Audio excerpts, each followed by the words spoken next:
get to. I say we just go. All right. Let me know when it's going. Is it which Twitter are you putting on? Mine or the Fight Back one, Ron? Oh, it says it's on. It says it's live. Okay, we're live on your X. So I'll like let me see if there's volume. Check. Can you guys hear me? I don't hear volume. Oh yeah, I hear. Give us 1 second, guys. Looks like we're up. Probably should have put it on mine instead next time. Whatever. Yeah, I think I'm not. Maybe I'm not allowed to live stream because I think. I know, but it doesn't look like I'm still doing that. Yeah, I'll get going 1 second. I'm here with Thomas Rousseau. Most of you guys probably know him. We had a little technical difficulties. We're about to go. I'm just, I couldn't put it on my Twitter because I think Elon took that ability away, but I'm quote tweeting it. My podcast aside.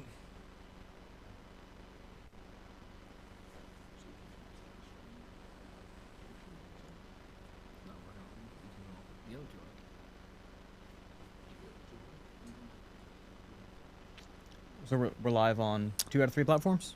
Yep. All right. So, Cool. real quick, I think a lot of you guys watching this probably know this is Thomas Rousseau of the notorious Patriot Front. Sure. So I'll start off with the first question before everyone asks it. Are you a Fed? No. No, and I think we could get in. We went into that a lot on our first interview, but obviously it's not true. And, people say, oh, it's possible that there's somebody in PF who's a Fed or somebody who has bad intentions. And sure, that's always possible, but you need to look at the disposition of the overall organization. And obviously me, I started this when I was 18. I've been to jail 3 times. I've had all of these things happen to me. And again, I've been doing this for, 7 years going on. So if this was some big plan, these things don't last 7 years. And I have my whole life is attached to the faith and the trust of the membership. So if I ever went back on that in any way, I would have absolutely, literally nothing. Not only from a material prospect, but from an actual, because my virtue is what I have. My convictions, my loyalty, my idealism is what I have. It is where I have placed my wealth on this earth. And if I was to lose that, I would subsequently lose absolutely everything. There's no interest. There's no interest whatsoever. But, we have a lot of questions set out. Yeah, We should be taking questions. We'll take the questions. Yeah. I was going to add that I spent a lot of time around you, but around your members. I've met families of them. So the fact that everyone acts like the whole thing, could there be members Fed? Of course there could, but the whole thing being Fed is absolutely absurd. Well, I like to think as if there is somebody, perhaps at any given point in time, which is why we have all these rules internally, where we don't only follow the law, but we stay within 10 feet of the law, right? We are very legal. We are so legal, it's not even funny. So we're going to be taking questions from a number of. Are we on YouTube? So we're on. I'm not sure on YouTube or not, but we're on Rumble, Twitter.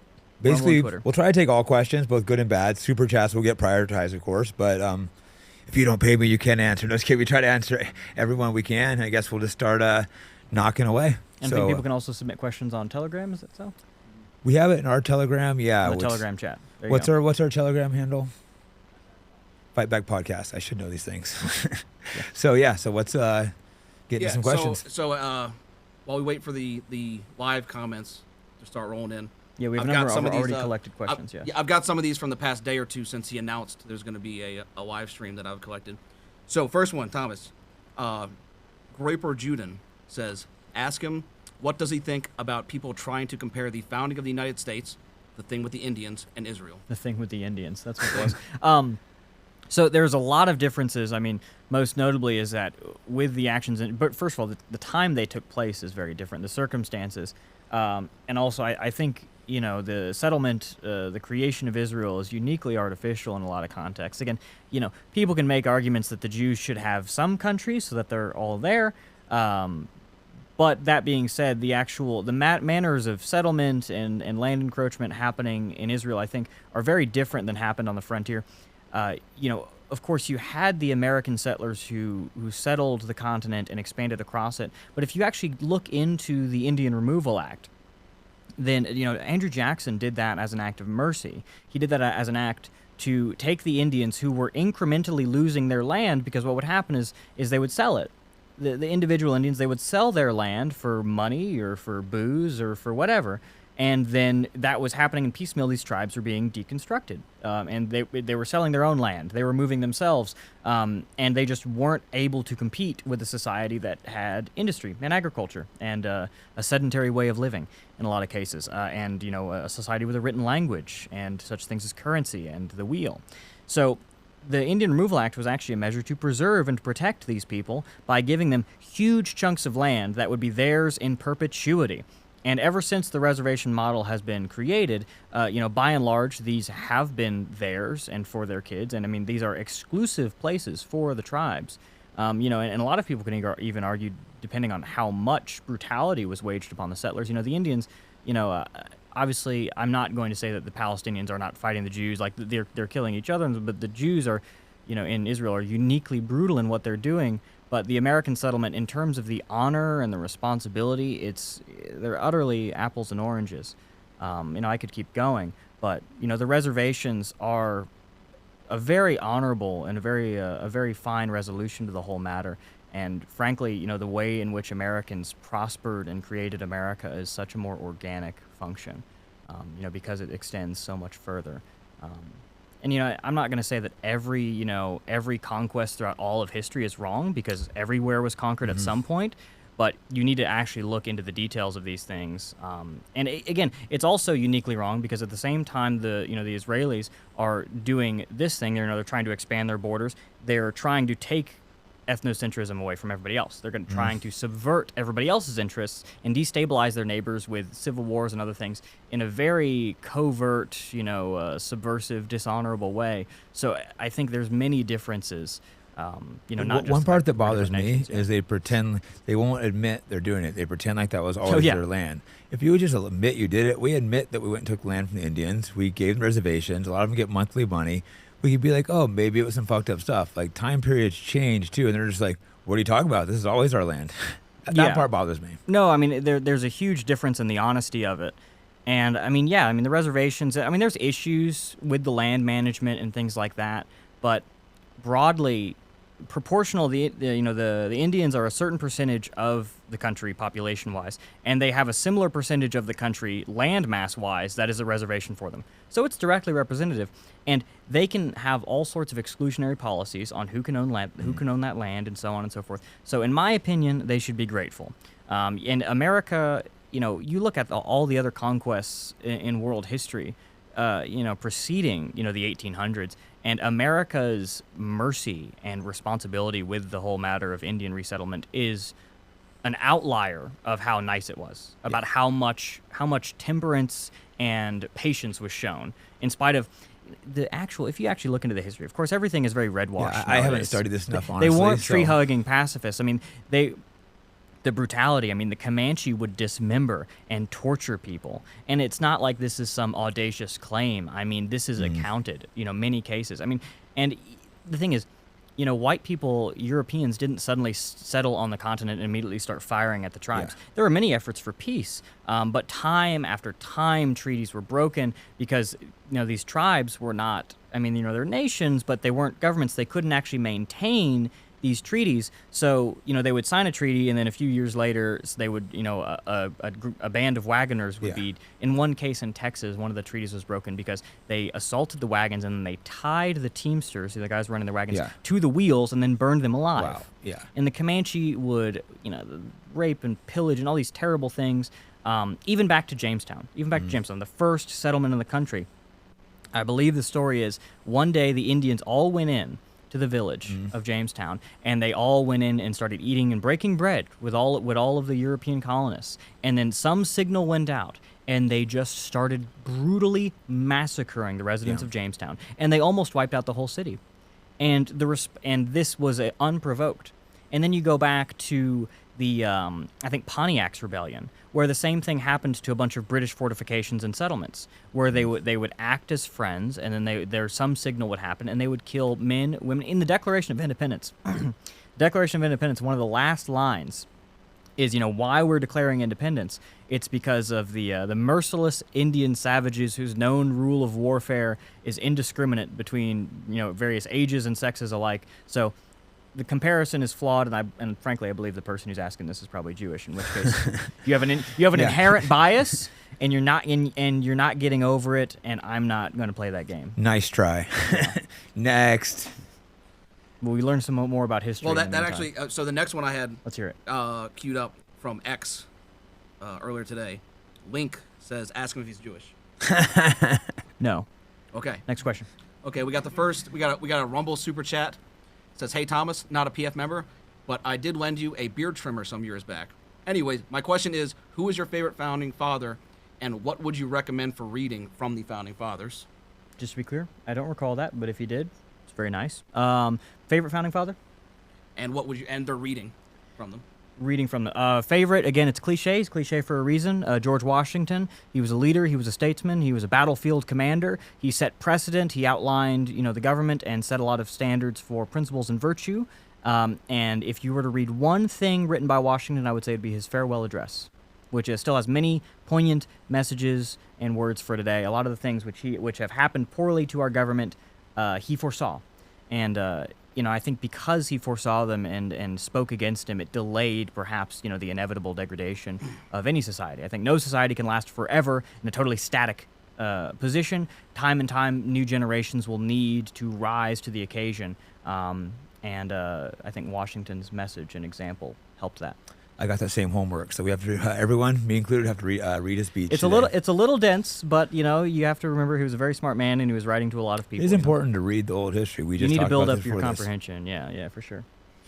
Okay, Irony Enjoyer 07 asks, Okay. "What do we have to gain from this? What practical plan does he have? Thomas is a master at wasting time and gaining zero momentum for the movement. As a matter of fact, he makes us look like actual Nazis and federal agents. Your time would be better spent with Nicholas J. Fuentes." Sure, that's a wonderful question. So what is my practical plan? Is that the first part of this? So Patriot Front changes men's lives. We change how fit they are. We change how much money they're making. We change their social circles. We drastically improve the lives of the men of our race and nation. That is practical. That is immediately tangible. We're doing that with hundreds of men all across the country. And then those men who are then made better can actually then export that positivity to other men, and it is a process which grows. Patriot Front also serves as an example. We serve as an example that a nationalist, race-conscious group can exist and can be respectable and defensible in the political landscape. And everything that we're doing has social ramifications. We are networking economically with businesses, with housing, and also, in the future with politics. In any kind of thing. What we're building can be useful in any scenario. What we're building is the multi-tool of political organizations. So there are very, very many practical steps. What was another element of the question?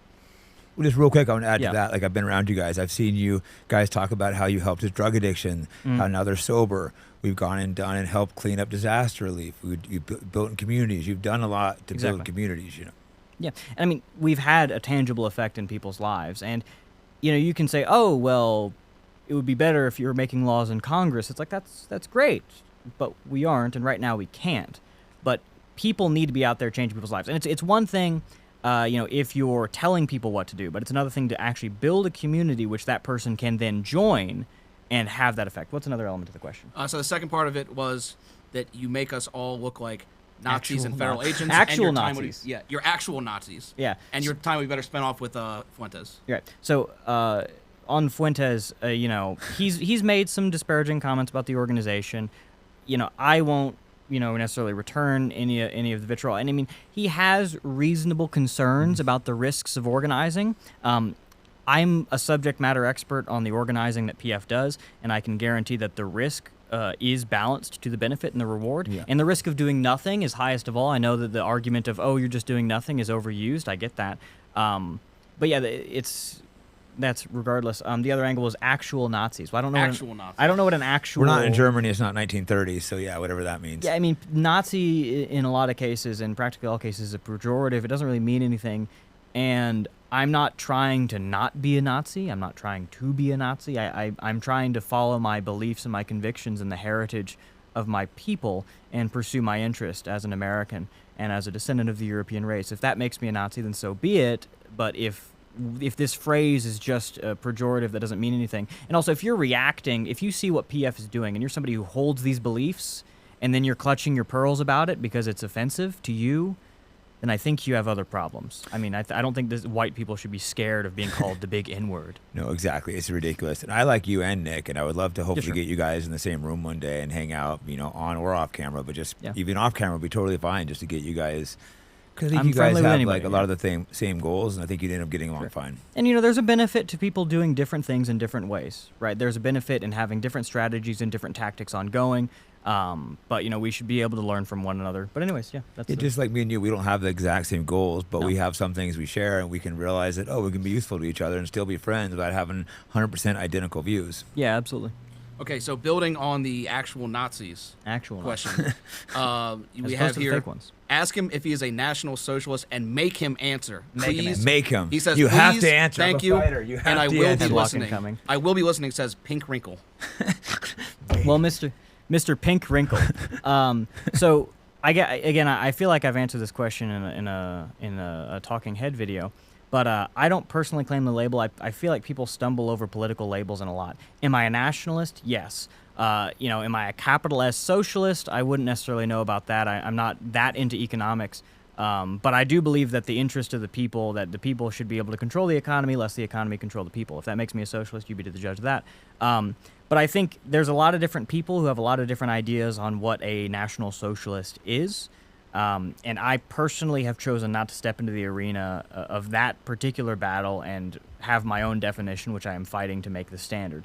Patriot Front is a nationalist organization. We pursue the interest of our people. And we claimed it. We have a national ideology where we are fighting for the interest of our people as a native-grown political ideal, right?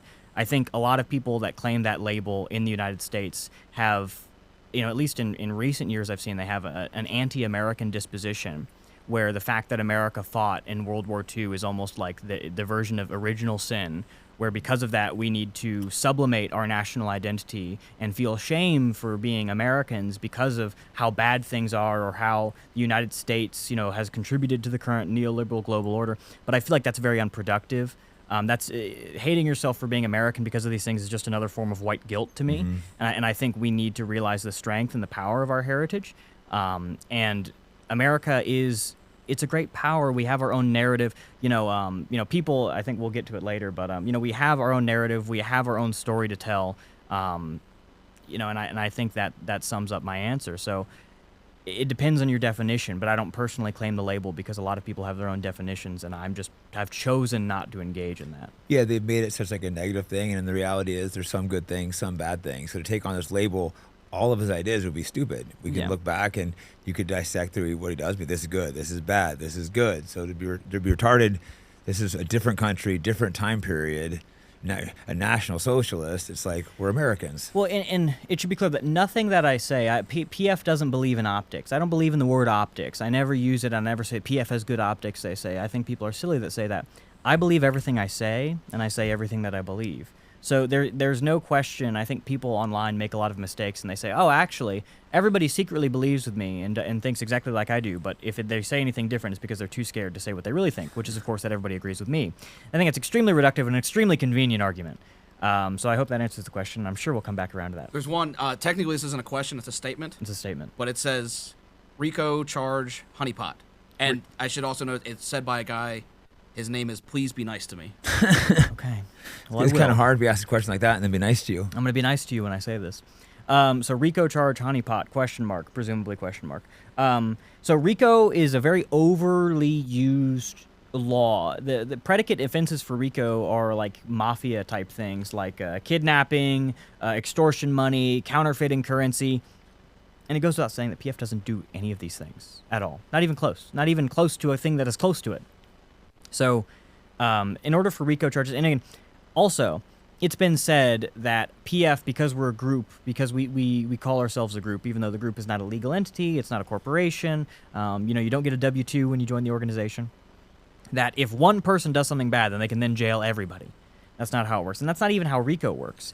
The principle of RICO, if you actually look into the history of it, it's a measure to tackle organized crime, and the idea is if you are a member of the mafia, and you gave a guy a gun, and then he went to kill somebody with that gun, then you could also be charged as an accomplice to that murder, even if you didn't know what the second guy was going to do with it. Wow. You just gave him one, and you didn't know what he was going to do with it, but you can still be charged because you're a member of the same organization. Yeah. But that guy still gave him a gun, right? So within the scope of the law, there still actually has to be something more in contributing to a particular crime, and again, it has to be a fairly serious crime, than just being affiliated with a certain political standpoint. And again, RICO is very rarely used because it is a very hard thing to prove in court. It is a tool, and it's really tough. They tried it against Trump, actually. So if you're saying that PF is going to do these things and you're going to get RICO'd, well, you could say the same thing about Trump if you're a Trump supporter, or if you're a Trump opponent. But anyways, yeah, RICO is overbroad. It's used as a boogeyman, and it shouldn't be.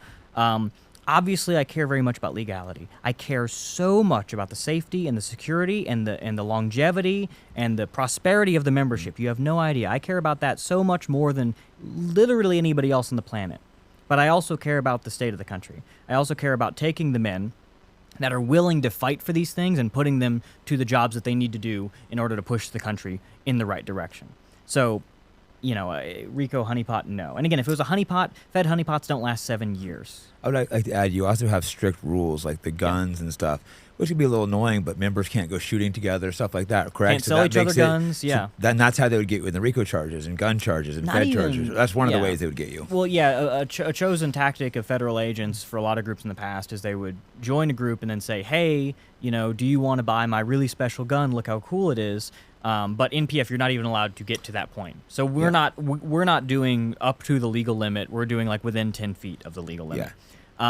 Same thing with violence. We don't plan violence. We're an explicitly nonviolent organization. And everything we do in reference to our demonstrations is planned with so much intent to avoid violence, to avoid having to defend ourselves with physical blows of any kind. Because I don't want to do that. I don't want to go out there and start street fights. I don't think that's productive. I think that is a distraction from our message and from our positive organizing. So there's no motive there.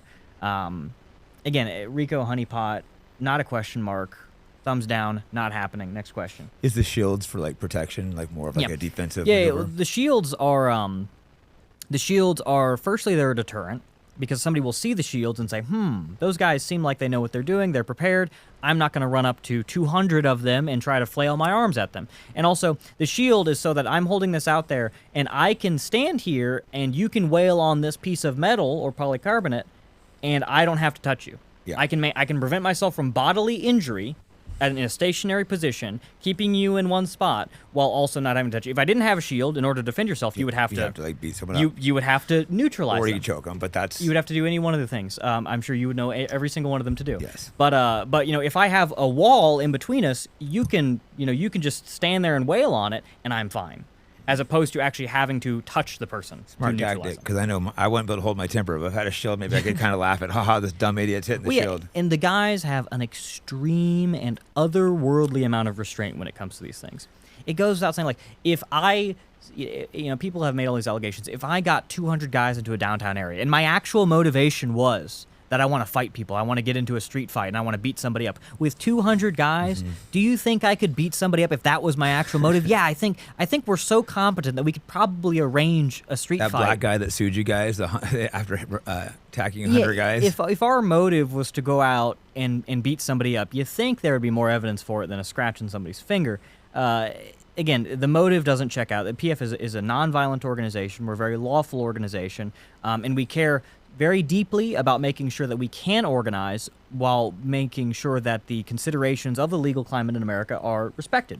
Because not organizing, not doing these things is not an option. So what you need to do is you need to say that organizing has to be done. We have to move forward. We have to create these things. The matter then is dictating how we're going to deal with the problems, how we're going to organize so that it is safe. Not organizing must be on the table. Okay, on Telegram, I think it's Nada. Okay. Says, what's your take on return to the land, and how viable do you think its private members association structure is to long-term development of white communities? How vital is it to create white communities in general, and how should this be approached in light of immigrants appearing everywhere now? Immigrants appearing everywhere. Okay. I like the concepts and the architecture of the RTTL project. I think it's being operated by good people. I think it's a very innovative idea. The legal structure seems to have done very well so far. I'm not a lawyer. I haven't researched every possible law, but I think it's a very effective way to deal with the current legal climate while also, again, allowing for the objective to be met of making communities. What was the second area of the question? I guess the second part Viability? is just how vital is it to create white communities in general? It's very vital. It's very important. And there's a lot of ways to do it.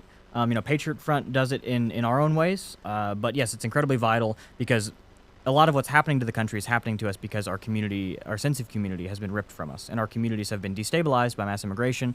Our culture has been, diluted by, commercialism and all these other things. So instilling community is not only important, but it's absolutely necessary. Yeah, and people should have the right to live around who they want, whether you're black, white, if you make these choices. I think this is a very important case for people to watch because it's going to apply to other people too. So it's not just about this one place. It's about all around the country, people doing organizations. Yeah, no, absolutely.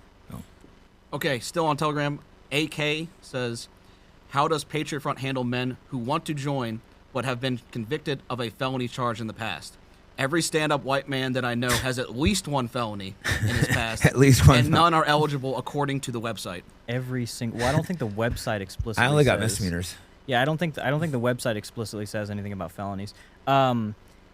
It can depend. It usually doesn't. Obviously, if anybody has been charged or especially convicted. Now, if you're charged of something and then exonerated, I'm going to go largely with the fact that the legal process ran its course and you're not guilty of that, right? So I'm not going to be too prejudicial of a man who wants to join, but he was charged with this, but he was found not guilty. Largely, I'm going to side with the court and say, okay, well, you're not guilty. Unless there's some exorbitant circumstance. But it can depend, but anybody who has ever been charged with any crime against women, against children, usually it's much tougher as well for any crime involving violence or firearms. But we have members who have had colored pasts with maybe they used to have a drug problem or they had other things. But the main thing I'm looking for is, again, it can't fall into those categories. Perhaps you have to be a stand-up guy. Yeah, I don't think anybody who can be a stand-up guy if they have committed those heinous crimes anytime in their life. But it needs to be a long time ago. You need to have totally transformed your life. And I do think there is an element of if somebody's charged with a crime and they serve their sentence and they go through the whole process, should they be allowed to go back into society? In a lot of ways, yes. Obviously, I think the justice system isn't going to make the right decision every time. But I think, what's the point of a punishment if after you go out, you're still punished. Yeah, right? we should always be trying to make ourselves better men. Yes. I've done a lot of stuff in the past that I'm not proud of, but I try. All I can do is try to be a little bit better, a little bit better. You can't, obviously, like you said, you don't want to bring terrible people in, but you have to realize there's room for people to grow and get better. In order for this whole thing to work, we have to believe that people can change. But again, depending on what the felony is, when it happened, how long ago it was, because I've been charged with a felony that I didn't commit. I was going to bring I could have gotten convicted, but I didn't. Charlottesville and January 6th are two perfect examples of people that were charged for felonies for dumb things. They didn't do anything wrong. Yeah, so I mean, if somebody has a complicated question like that, they can apply and the system will sort you out. It will find out. So case by case, really, that seems. Yeah, for sure. We have in a lot of cases, not every case. We have a Rumble super chat from Zach Sirks. I don't know how to. Well, thank you, Zach Sirks. Yeah. I think you mispronounced that. With how you guys and Nick Fuentes have been gaining traction, how long before we see change at the governmental level? Well, change is something which can be measured in many different ways. Change can be measured in very small elements, and it can be measured in very large elements. I think the most optimistic interpretation, you could say, and again, I'm not a Trump supporter, I'm not a capital S Trump supporter, but you could say, if you wanted to be very optimistic, that some things are already happening which indicate change and nationalist beliefs being more popular. You could also say, and maybe you wouldn't be entirely wrong to do so, that is the attempt by conservatives to outflank nationalism, to control it or stymie its growth, and that is something definitely to be concerned and watchful for. However, how long can we wait? Hopefully not long. Shorter, the harder you engage and help us out. That's not up to us, the element of how much people change, but what is up to us is how hard we're working towards it. So if you want to see change quicker, and you should, then you should get engaged. Okay, Chudbrick wants to know if you've ever played the Hearts of Iron 4 game. No, I haven't. And I think an adult man should play video games either not at all or very scarcely. Yes, I would agree. Like, there's rare occasions where I'd play like Mario Kart or something, but you shouldn't spend lots of time playing video games. There's a difference between like busting out, a party game at like a social gathering or whatever, and having like an actual video game hobby as an adult male. I played a lot of video games when I was a kid. Maybe not a lot by a lot of people's standards, but I played video games when I was a kid. But I think, when you move on, you need to start having better, more masculine, more mature hobbies, like reading books, I know. Punching people in the face, reading, organizing. Traveling, learning, again, you can do it a little bit, but I think as an adult, to be self-respecting, keep it very scarce. I mean, it's better than drugs, certainly. And, some of them are fun. But yeah, you need to be living your own story, which is exciting. You need to have a narrative in your own life, which is compelling, and you can't, because a lot of it is escapism. A lot of it is escapism. I'm going to play a game, where I'm the hero, where I'm defeating my enemies, where I'm taking the country back, in a video game. It's like that's, having that impetus is very good. And again, minor recreation is fine, but there needs to be a limitation when you need to ask yourself, am I doing this to escape from my life? Yeah, go and build your life that you want. Build something. Yeah. Instead of playing a UFC game, go do the UFC. Especially people who play sports games, I have no idea. It's like you could literally just go play football, a field. Yeah, I don't want to mock people to watch sports since I did sports for so long. That was the one sport, though, that I gave an exception for. It's like you're watching football. It's like, come on, you're cheering on a bunch of fucking... Yeah, if any PF supporters are out there playing a UFC video game, then you need to join. And then at least be my character. It will at least play as Jake. There you go. Next question. On X, on the X live chat, we have Zoomer that has asked, ask Thomas what being a member of PF entails and to be detailed. This is your chance to sell the viewers watching to join the movement. I appreciate you giving me this chance, Mr. Zoomer. And be detailed. Yes, I will be detailed. So a member of the organization has to also obviously follow the rules of the organization. You can't engage in unbecoming conduct. You can't break laws. You can't break our conduct guides. You have to be a good member. You have to be a good man. You will be in better shape, so you're going to be working out with guys. You're going to be doing activism, which is posters, promat, flyers, stickers. You're spreading the word. You'll be traveling around the country if you want to, as often as you may be able to. It's actually a lot cheaper and a lot easier than you think. And you'll be meeting people. You'll be meeting new people. You'll be having valuable experiences. You will, you'll learn. Your character will grow. You will participate in workshops and learn new skills. You could possibly join in on job or housing networks. If you want to buy your first house, Google, wouldn't it be nice to have other members in those professions who could help you with that? If you want to get into a certain career, wouldn't it be nice to have other people like you who could help you get that job? Everything about your life, everything that's good about your life could be made better. I know that sounds audacious, but that is actually how it works. No, I spent time around you guys, and I've talked to you multiple times because I was so impressed. Like, when you first came, I liked you, Sajo, in the Patriot Bet David interview. I go, he's pretty sharp. But then all the guys you brought, I'm like, they're likable guys. I would hang out with these guys. They're like normal people, and they're helpful. They help each other. Yeah. And I also saw how much they looked up to you and respected you. It's like, you can't fake that. I'm like, this ain't feds unless you're a damn good actor. Yeah. Well, I certainly don't have enough money to pay that many actors. So yeah, I think that was a good answer to the question. Yeah. So O on Telegram says, why doesn't Patriot Front protest recent events such as anti-white attacks, murders, legislation, using local networks instead of meeting on national holidays? Are network leaders not competent enough? This would be 100 times more relevant than marching in random cities on national holidays. Right, so we do actually. We protest local events very frequently, and for example, in every June, we protest a lot of these pride events, which are planned way ahead and offer us a good chance to protest them, and we showcase our opposition to these things. Recently in Texas, actually, I think it got millions of views. We did a very quick protest after the Austin Metcalf murder, so we have done that. When Colony Ridge was Colony Ridge is an illegal immigrant encampment, a big money laundering real estate scheme in Texas, and we had people out there protesting that. We had a number of immigration protests in February, I believe, of this year, all across the country, highlighting recent economic issues and murders. And so, there is an element where you need to be very cautious in how you approach these things, because you don't want to, a family which has just had a loved one killed, is, you want to be very delicate in how you approach these things to make sure you're being respectful, of course. You don't want to immediately try to jump on something for political gain, even though, yes, these are relevant matters and it does need to be approached, but also PF cannot be absolutely everywhere.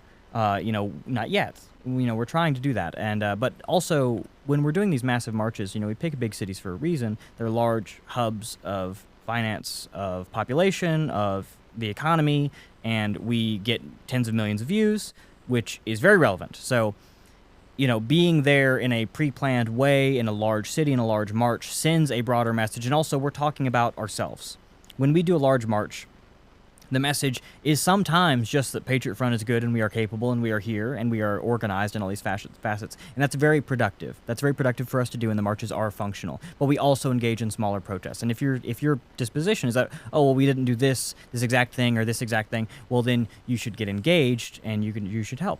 Or maybe there's another reason we didn't. But largely the organization is doing everything worth doing that we possibly can. Yeah, there's only so much time and money and stuff Yeah. that you have to do. You have a lot going on. You can't be at everything. Yeah. Avoid your sideline quarterbacking. Okay. This is a 3-part question. We'll just do one at a time. Cincinnatus asks, first one, how much activism is a member expected to do to be considered in good standing? As much as you reasonably can. We never, the organization will never disparage somebody. Oh, well, I'm raising a new kid, or my wife is pregnant, or I'm a college student, or I'm really busy with work. These are all valid excuses. I just need to know that you give a hoot. I just need to know that you're working and that you're productive and you're doing what you can with what you have where you are. It's really that simple. People say that, there's these mystical quotas, there's all these things you have to do. There really is not. You just have to prove that you have initiative and that you have care. And if you do, then whatever resulting amount of work that you can do given your circumstance will be valid, and we will accept that. There's some cases where a man will have no real valid excuse, and you say, oh, I can't do any of this. It's like, I think you can, because I got 50 guys that are just like your standard of living in your type of job, doing your type of thing, and they can. So again, you have to be honest with us, and you have to do what you can. It's that simple. It's so much easier when you're in a group of your brothers all working together. And also, sometimes you do fun things. Like I went and taught a seminar at your gym. Guys who come in and do a free seminar. That's usually like a lot of money. They come in, we're teaching you how to fight. We're rolling around. Then we go and get dinner. Train with an MMA world champion. Oh no, it's so terrible. Yeah, such tough work that you get to be around people that become. Go and hang out with your friends. You build a brotherhood, and men are missing that. For me, I was fortunate through fighting. I had this brotherhood. Most people that are adults don't have a brotherhood built out. That's why so many men are playing games, because they talk to people through the screen because they have no friends. You have to have this. Like you have like no money, but you're happy because you have such a community of people that'll help you. Yeah, absolutely. So there was the first part of that question. Part two. At what point does someone go from being considered American to being mixed? So this is racially, right? Yeah. So the organization's standpoint is that anybody of any kind whatsoever who has more than a quarter cannot be a member, cannot be anything like that, and even most cases actually within that. I've denied somebody for being 10% Jewish, right? Would I consider him non-American? Probably not. And again, that's like a distant relative that he never met, and he was never believing any of those things. But I mean, we need to be able to exercise a very high standard, and that's going to offend some people, and that's going to leave some people feeling left out. But I'm sorry, but that's the rule, and somebody has to be holding these things to account. But I think, somewhere around, a great-grandparent or, depending very particularly. Again, the only times PF has even approached that limit is with people who have, Native American or Indian ancestry, not subcontinental Indians, but the only other group that could be arguably native to this continent. And these cases are like one in several hundred in terms of frequency. So I would say it's again, you need to have people in your family, everybody in your family who needs to be American or a European. Also America isn't magic dirt. If you are Russian or you're an Irish or if you're Scandinavian or you're Spanish or whatever, and you set foot in America, you don't become American. You have to assimilate to the country, you have to adopt the culture, you have to adopt the ideas, you have to be patriotic, and it's going to take some time, and it might not even be possible in one lifetime. It might be your kids who can be American, even if you do all the things right. Because we not only defend the racial character, but also the national character of America. So I think that answers the question. So I have a friend, half Mexican, half white, proud American, identifies as American, Nate Diaz. Can I bring him to train with us? So I think the guys are gonna be pretty stoked. You don't know fighting. I think they'd be pretty pumped Well, up brought Nate Diaz by. members aren't forbidden He's from not a big member, meeting. just to come by and train out with a guy. Oh well, maybe just for diplomatic sake. But Mexican, Come. yeah, Train. yeah, sure. Well, He's a very proud American. Doesn't speak Spanish. okay. Well, I'll review that. We'll get back to you. But when it comes to Hispanics, you can have Hispanics who are 100% European, and you can also have Hispanics who are like practically 0% European. So in some of those cases, it has to be case by case. But also, being a member of that culture can be, because again, somebody can be inadmissible for the American nation while being 100% European because they have a different cultural disposition. Again, assimilation and racial character are both important to the nation and nationality. Next question, or next part of the question. Yes, the final installment to the Cincinnatus trilogy. The trilogy. The trilogy. How has growth been in 2025 so far compared to previous years? I saw Alaska just got a network going. Alaska did just get a network wow. going. If you're listening and you're in Alaska and you think you have what it takes to join Patriot Front, it's a beautiful state. Anyways, growth is looking good. We are growing quickly. We are growing steadily. We are growing in a way that is scalable. We are growing in a way that maintains our objectives and our goals. We are growing in a way that we don't reduce or lower or change our standards for further growth. We're not compromising on our ideals for growth. I think a lot of good things are happening. So yes, good is the answer to number 3. Good. Okay. We have a super chat on Rumble. Soul Explorer Coaching. Thanks Okay. for the super chat. He says, question for Thomas/Jake. Feel free Both of not us. to answer. Okay. There are many influencers with large audiences who could mobilize large numbers of people. Are there any plans of organizing a large demonstration? I've thought about that. I'm not against it. I could maybe talk to some of the other big influencers. It's not rolled out. You already have done some demonstrations. Yeah. With public assemblies, you have a whole list of things that need to be considered apart from your usual matters of being a pundit, right? You need Yeah. to consider safety, you need to consider security, you need to consider legality. If you want to do certain things, you need to consider a permit, and then you need to have a lawyer, and then you need to have a timeline, and you need to know how to handle the media. There's a lot of considerations with these things, and there are some people out there who might have more followers than PF, might have more supporters than PF, and they might be able to generate a better crowd, but are you going to be able to do it with 0 incidents? So if PF is a part of that, then something that I would want to do, again, in a hypothetical sense, is I'd want to make sure that everything is being handled properly. Well, I'm Because- coming to you if I have an event now because you just said so much stuff that I didn't think about. Well, there's a lot of things that need to be considered. Public assemblies are good. Public assembly is what the country is built on. It's what our rights are based on. But you need to do it carefully. Unfortunately, in the modern political climate, you need to have a lot of caution when doing public assembly, and you need to check all your boxes. Yeah. So should this happen? Yes. I think there should be more massive patriotic public assemblies that groups like PF, because, we go to the March for Life every year, which is, 100,000, religious folks, protesting abortion, and it's very wholesome, and we can just walk around and hand out flyers and just talk to people. Yeah. But there isn't a similar crowd that assembles annually for anti-immigration. Yeah. Or for, other economic things. The only other massive things are leftists or liberals or whatever, which obviously we are not just going to go around handing out flyers. So there needs to be more of that. I think the right, so far as we're on the right, needs to be more engaged in public assemblies, but you need to build up the infrastructure and the experienced staff to be able to do that safely. It's very important. But anyways, I think that answers the question. I think it would be cool to do something. We have to figure out exactly what we're coming, something that we're going to get a lot of people, because it's got to be something a lot of us are going to agree upon, And I think it's something that could be done. But any tent something that we can gets too brainstorm. big can be rightly labeled a circus. So you need to be careful on that. Exactly. element as So well. you need to get it big without bringing in the wrong people. So we'd have to be properly thought about, discussed. I'm glad I was mentioned in front of you because you just brought up, you've actually done these things. You understand what goes through them. No, and you need to consider also, again, you need to consider that, a lot of people just on the vetting is a huge thing. There's a lot that goes into it, and you need to be careful, but it should happen because a lot of people, I think, they invest. Now, technology is wonderful. I'm speaking to you right now through the wonders of modern technology, and it's fantastic. However, there is still something that cannot be discounted with physical interaction. Yes. There is something which cannot be discounted from having your audience, your people, get together in a physical space and be able to talk to one another. The networking potential is great. Again, the risks are higher, but so are the rewards. And this is just an equation that you have to be able to solve in a way that benefits you. It's something which you're going to have to do eventually. Every movement eventually has to get people on the same patch of dirt doing something together, whether that's voting, whether that's campaigning, whether that's working together in businesses or corporations, whether that's some kind of cultural movement, or even it's working together in the government. At some point, you're gonna have to start meeting each other, right? Yes. You can't do everything online. Now, online is a great tool; it should be used, but you need to know how to integrate the real world into that semblance of tactics. So I hope that answers the question. Well, even interviews in person is so much better than remote. I do remote occasionally, but just sitting there talking to you is so much better than for like two computer screens. Yeah, Just these cameras anything don't in look anything person. like me. Yeah, Anything in person is better. yeah, for sure. Next Okay, question. we got one on X. Thomas, are you close with Rob Rondo? What would you say is the difference between active clubs and Patriot Front? I wouldn't say I'm personally close with him, but I do admire a lot of the work he does. I think he was very unjustly prosecuted, and I have respect for him and his accomplishments. What is the difference between active clubs? I think active clubs largely don't engage in a lot of the same tactics that PF does in regards to activism.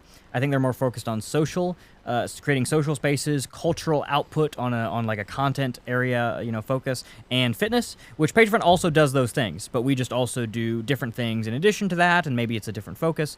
But yeah, I think there's differences. There's similarities, but it's largely a difference of scope because PF is a centralized national organization, and active clubs are decentralized social organizations. Again, there is room for clubs in the cause, and I think having a social club, something which is accessible and interesting and based around, solely around a local area is very valuable. And that's why PF does work with a lot of the clubs in a lot of cases because everybody's doing good work, and people that are doing good work and are good people deserve to be worked with. So they can do more of those good things and be more of those good people. This is a good one. Why was there a mass arrest of Patriot Front members in Idaho, and why was Thomas Rousseau's case thrown out? Right. So why was there a mass arrest? It starts a few weeks before the actual Pride. We were protesting a Pride in the Park event where it was very, very, a wholesome town, a very nice town. At least I thought so before they arrested me and all my friends. I thought we were protesting this event where they had men in very immodest clothing, I guess you could say, dancing in front of children, which I find to be criminal. Absolutely disgusting. It should be criminal. Yes. And a few weeks before, there was a militia group called the Panhandle Patriots, which said they had a statement, and they said, all right, we're going to come out there, we're not going to let this thing happen, and if they want a war, let it start here. And of course, they didn't actually start a war over it, probably for the best. But the feds, the local cops, etc., hear that, and they go really, really intense about it because that sounds scary to them. They don't like to hear that, which is why we don't say things like that. But they didn't actually have any violence or plan any violence, but they said this, so the cops were on high alert, hair trigger, loaded for bear, thinking that a group of guys with guns, as part of an organized group, were going to show up and potentially cause violence, which would have been a terrible thing to happen in general because there were plenty of normal people all around this thing. Yeah. And I'm not interested in causing political violence against people who don't agree with me, especially since a lot of them are just misled. So anyways, we show up. We're in a couple trucks, and we're actually at a parking lot, and we're in a bunch of cars getting ready to get into a single box truck. And there's one guy who's walking through the parking lot, walking his wiener dog, bless his heart. And he calls the cops, seeing us, and says, "Wow, this is shocking. This looks like, quote, a little army," right? Which was the phrase, and it got used around in a lot of news articles. The cops hear that, and they think, okay, it's the militia. They're getting ready to deploy, and they're going to kill people. So they immediately mobilize 2 squad cars, start looking for the truck. They pull us over, and within 90 seconds to 5 minutes, they have SWAT teams, they have canine units, they have everybody. They're pointing rifles. These guys are unarmed. They open up the back of the truck. These guys are unarmed, hands in the air, and they're like following them down with rifles down to the ground while like the German shepherds are barking at us. So by the time they had us detained, they knew we weren't a militia because they looked through the truck and they didn't see a single gun. They didn't even see a pocket knife. And there's some guys who are members of PF, and they exercise their Second Amendment right all the time. There's guys who carry around a gun all the time. I mean, that's just a normal American thing to do. I have lots of friends who do that. And they didn't do it on that day, so that shows you a proactive want to be nonviolent and not have weapons. And why did we have shields? Why did guys have a little piece of plastic in their cap that makes it because Antifa was also there. And Antifa, as we know, is a violent organization. It's a violent movement. It's a violent everything. So we wanted, we showed up and had protective gear because it doesn't indicate that we wanted to start a fight. It indicates that we were a group of people who thought we might have been attacked and we wanted to protect our bodily integrity from injury. So anyways, And I think the police had us all detained, and they knew that we weren't a militia. They didn't maybe necessarily know what or who we are, but they knew we weren't a militia. And the regular cops, not the sheriffs, I believe, came out after we were all sitting there, hands behind our back on the grass, and they said, all right, we're going to trespass you from the city. We're going to tell you all to leave. And I heard that, and I was like, great. All right, let's get out of here. I'm out of here. You've pointed dozens of rifles at me and my friends. At this point, that is enough to get me out of town. And I've made enough of a statement anyways, just doing that. The fact that they're willing to do that to get somebody to stop protesting, that made a statement. I can talk about that. Mission accomplished. Yeah. But instead, they did that, and then they said, all right, well, we're going to work on that. We're going to work on trespassing you all out of town. I think they ran that by the sheriff, and the idea was you can't actually do that. That's not an actual law that you can do. So they can't trespass people. They can't just. You can trespass somebody from like a college campus, but not a town. But I don't think it works for an I don't entire think you can. town. I think you're correct. That doesn't make any sense. Because it's public property, and also how are you going to enforce it? But anyways, so what they did. And then you had the police chief, who just so happened to have taken a course training with Mossad. Oh, or not shocking. Mossad, the IDF. The IDF, what's the difference, right? But same thing. The Israelis. And he steps in and is like, all right, well, we're going to charge them all with a misdemeanor conspiracy to riot because we can't just let them go, and we can't just do a weird trespassing thing, so we're going to arrest them all with a trumped-up charge. And that's why they got arrested. So why did my case get thrown out? And it didn't just get thrown out; it got dismissed through a lot of legal maneuvering that we did. So we had 31 guys who were arrested, and a lot of those guys were indigent and couldn't afford attorneys, which is fine. You have a right to attorney. It's one of the great things about the Bill of Rights. So we start filing for attorneys. We start filing for public defenders, and they have to give you one. But there was a lot of us because I don't think Coeur d'Alene, Idaho has ever arrested 31 people at the same time and charged them all with the same crime. So we got all of the public defenders in the public defender's office, which was one. And she did a good job, I would say. And then we got all the conflict attorneys, right? So a conflict attorney is somebody else who's on the list locally in case they run out of public defenders, which, again, is one. And they can't have that one public defender represent multiple cases because it would be a conflict of interest. Oh, wow. At least to them, even though it wasn't actually a conflict of interest because we were all charged with the same thing. But I digress. So I ended up getting a private attorney at the end of that because I filed my paperwork somewhere. I don't know. Who knows? But I ended up getting a private attorney, and he turned out to do a very good job. Other attorneys also did a very good job, I will say. My case wasn't the only one that was dismissed. There was another one that was dismissed due to the similar reason, which was a lack of evidence, because I had video evidence, and also it was unique because it was evidence because I was the planner. I was the conspirator. So there was a phone video that I filmed with one of my guys. On Thursday, the event happened, or the arrest happened on Saturday. I filmed it on Thursday. We were going around, and I was filming, and I was in front of the camera on this cell phone talking about, we're going to walk over here. I'm in the park when I'm filming this. We're going to walk over here. If they say we can't, if we're entering a permitted space over here, we're going to walk around over there. We're going to be very respectful of these permitted areas. We're going to be very nonviolent. We're going to listen to all the lawful orders. I'm filming this video for just such an occasion as getting arrested and falsely accused. So we asked them, me and my attorney, we ask them, hey, can we get that phone? And they say, no, you can't get that phone. And they say, okay, where is the phone? And they're like, well, we gave it to the FBI. It's like, okay, can you show me the receipt? Because whenever you're a police department giving evidence to another, anybody else, track it. You have to have a chain of custody of that property. So, no, we can't show you that. We can't show you that. It's okay. Where was the phone before you gave it to the FBI? And they're like, oh, it was in the conference room at the detective's office. Can we see the conference room at the detective's office? No, you can't. No, you can't. So anyways, so the judge is listening to all of these motions back and forth about evidence that specifically relates to my case, something that I did, I was on camera, and the judge says this is ridiculous, this is prosecutorial misconduct, and wrote a scathing letter to the prosecutor, which is now actually resigned. Hopefully it's related. And then my case got dismissed. Another case got dismissed. Another case had all of the evidence that could have been garnered from the arrest thrown out. Another case, the matter was that the judge agreed in that case that they didn't have probable cause for an arrest. So any evidence gained from that arrest could not is not admissible. This stuff really pisses me off as America. In these cases where they come in, you guys are protesting, you weren't causing a Trying to crime. protest. Yeah, trying to protest. They arrest you, hide evidence, and none of these prosecutors or DAs are ever held accountable. No. I mean, it's contemptible.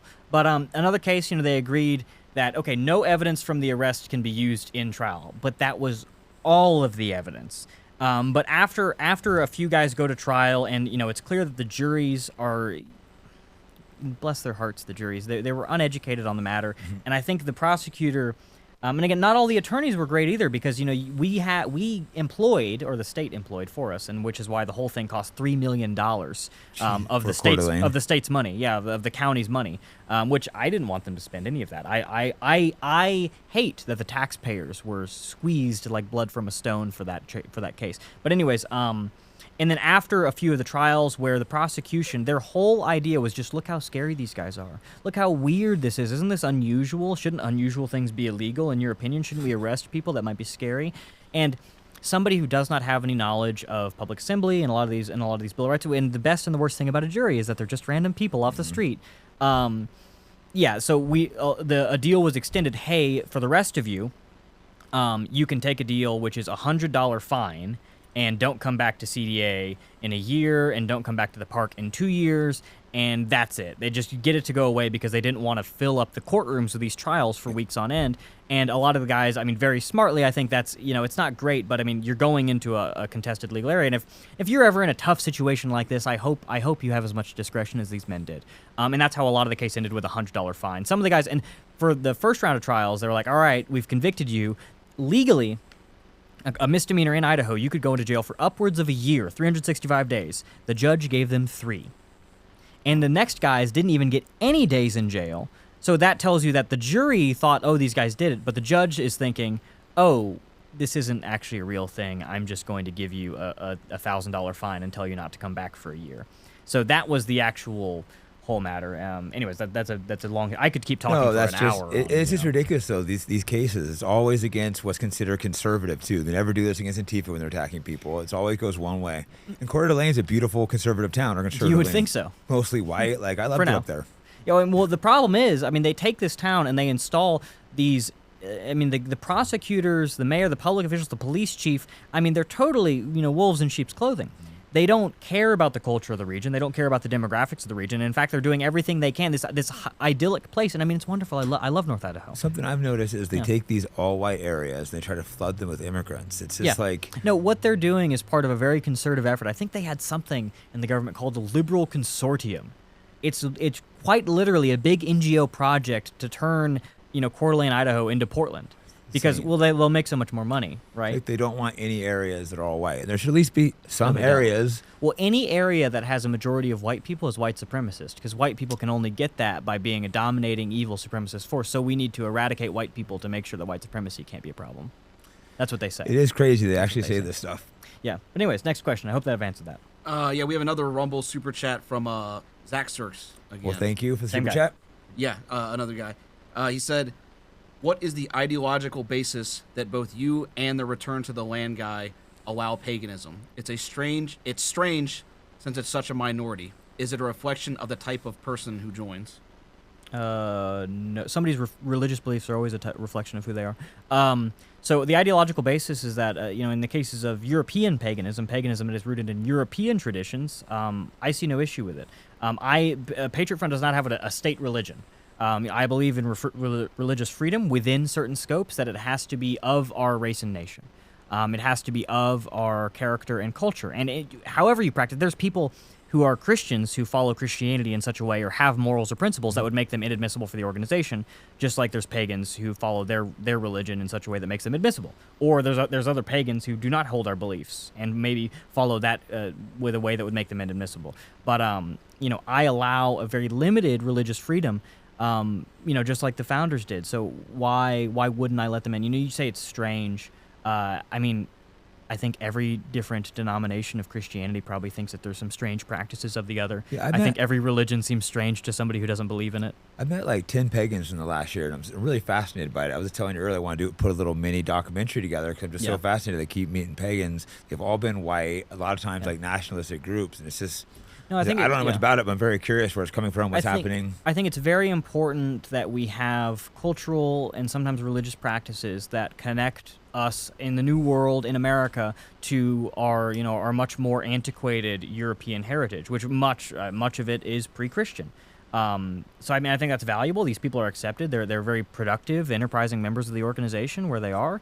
And I have no issue with it. And again, strange, I think the word you're looking for is unfamiliar. That you are unfamiliar with this, and perhaps you should, if you don't know anybody like that, then maybe you just don't know enough people, and you should be, this is the one time I will tell somebody to be more tolerant.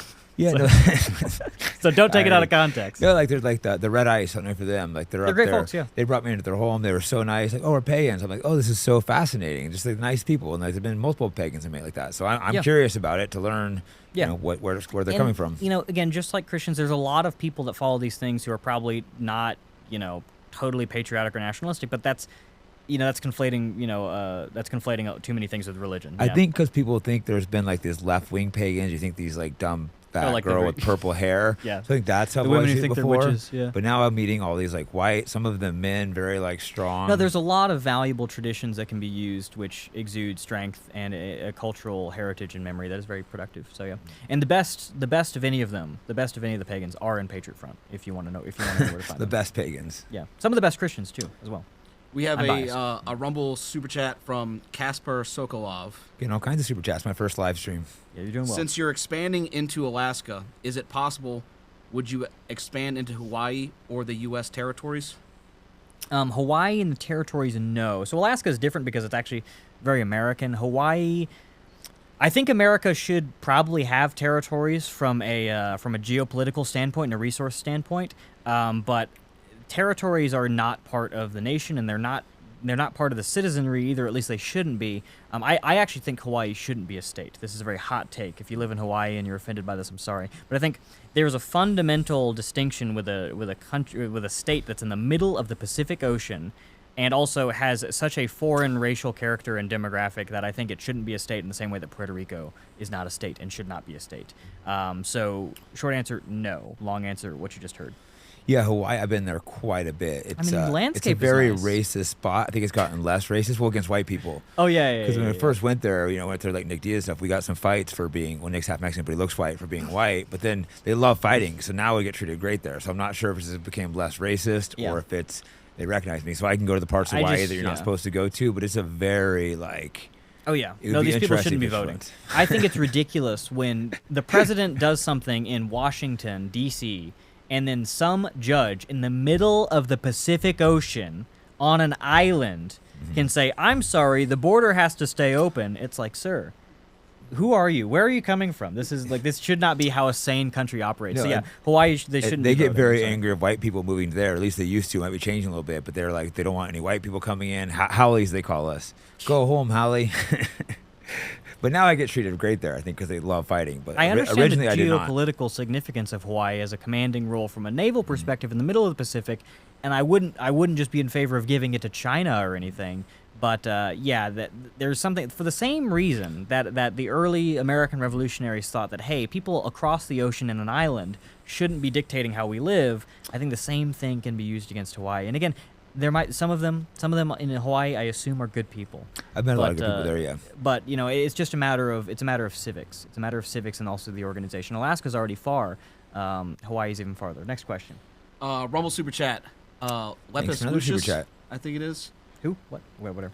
What are your thoughts on some other public figures encouraging people on the right to refrain from voting in the primaries? Do you think that the current political environment precludes voting? So voting, I think it's in a lot of ways it's a personal decision of you need to have a conscience and your morals. I wouldn't feel comfortable endorsing any candidates right now. I don't bar members from voting. I'm not going to reduce somebody's membership. I don't think there's any members of the organization voting for left-wing parties or anything like that. And I think it's ultimately a personal choice. I do think indefinitely and as a blanket and universal stance saying nope, don't vote, never engage with that process, I think that is unproductive. I think we should be, your ideology, you need to be prepared for success. Again, we don't have candidates at the national level and maybe local level in some areas, but we don't have candidates at the national level saying our ideas, but you want that to be the case. So you need to be prepared for success. Now also, you need to be very much on guard from moderation in dilution. Right?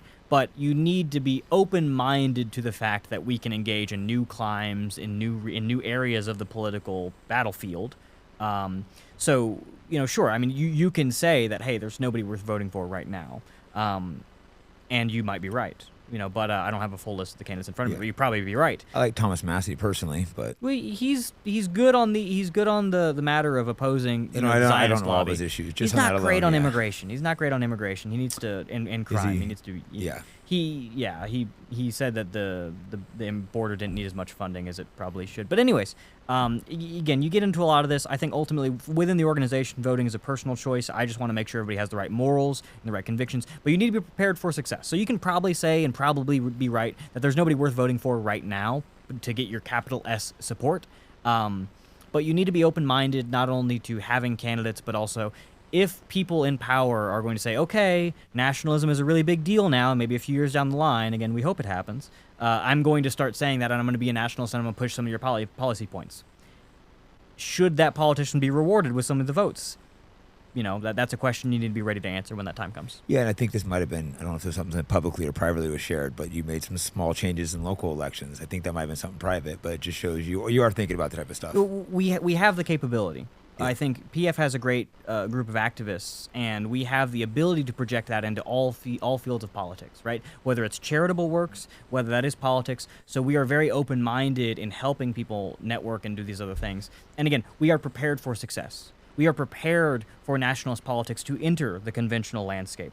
Again, it's not a purely electoral strategy we have, but electoral politics can be part of the solution. And I think it would be very overly pessimistic and questionable to write it off entirely forever in a universal and blanket manner, especially with things still being open and available. So that's that ideally question, we'll start getting good candidates, and then we'll start pushing to vote. Well, you get the candidates you deserve in a lot of cases. Yeah. So we need to be better, and then we'll have better people to represent us, because it's about a representative, and the representatives are going to represent what a lot of people are like, and a lot of people are not great. They're not great quality. Yeah, we can't just sit around and wait for a candidate to come in and save us, because that's not going. Even if it's a perfect candidate with shitty people, it's not going to save the country. Ezra Pound said that a slave is one who waits to be freed, and we must not be slaves. So next question. Kanye said something similar. Okay. I'm not going to be quoting Kanye for the duration of this. Kanye said. Rumble super chat from Neo. Yay! Oh, sorry. I think. Do you see a future in which Groypers and Patriot Front will find some level of common ground and have the ability to create some form of coalition? So I think there already is a level of common ground. Again, I can't speak for every individual person. There's certainly, some Groyper Twitter accounts I've seen out there which are pretty wacky.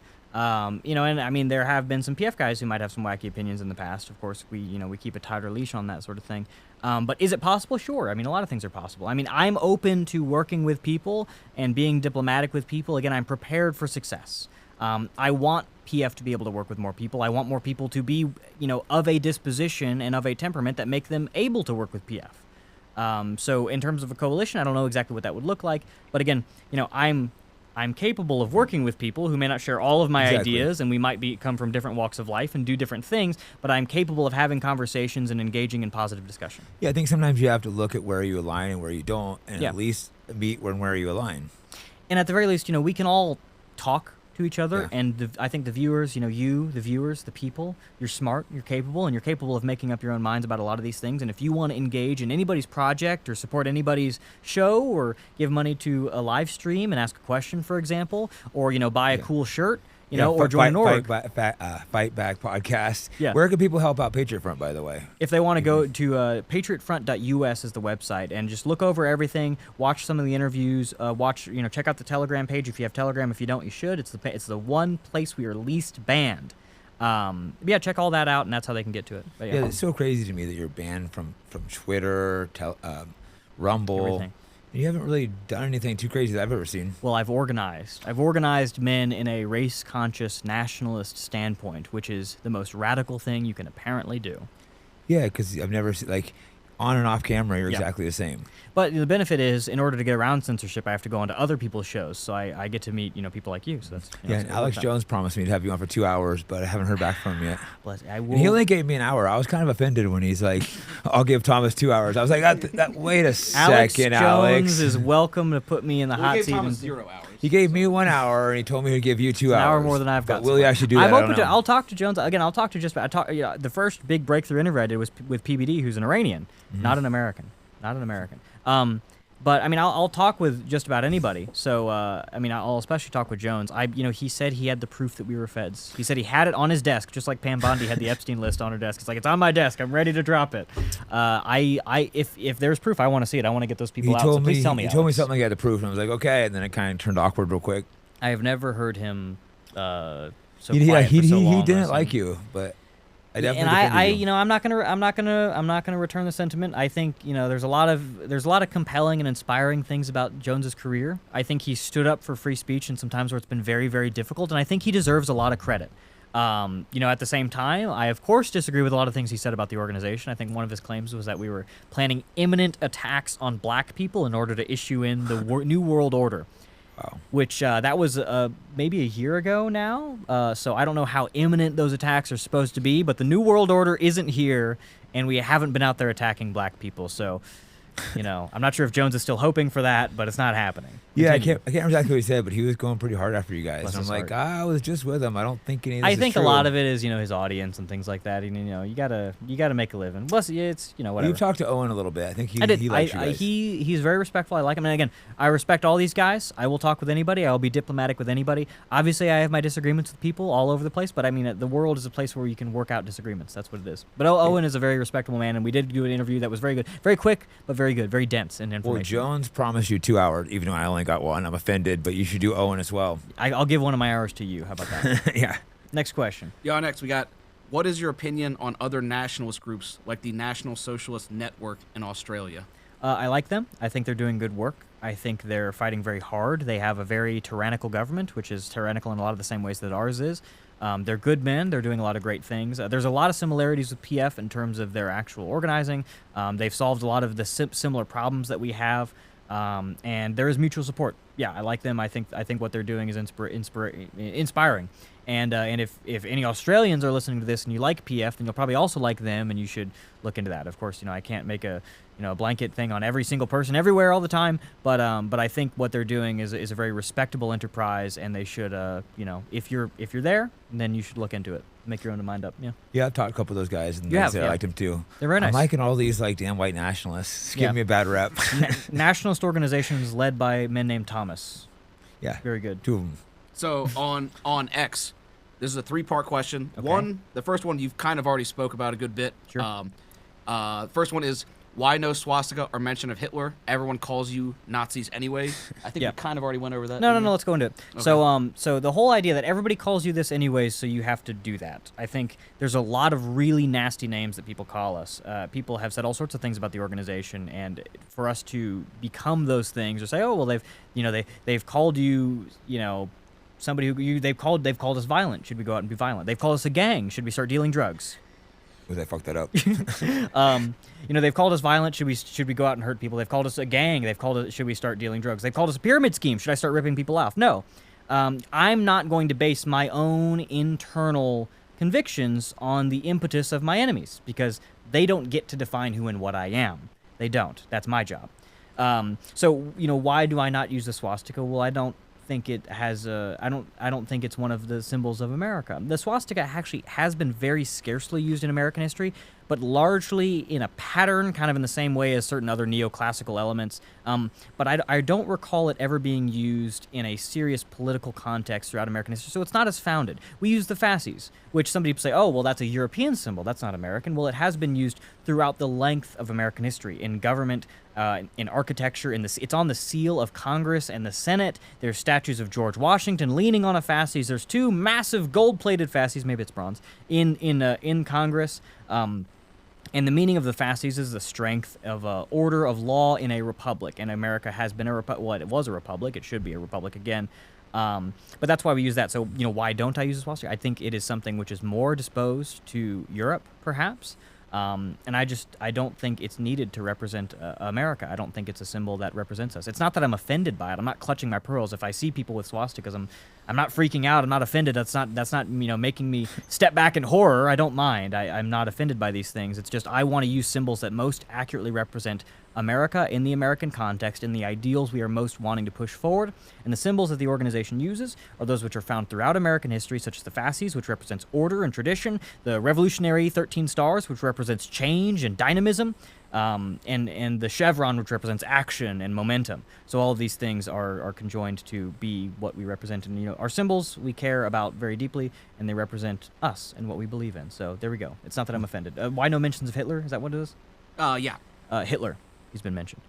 No, I mean, again, I think, people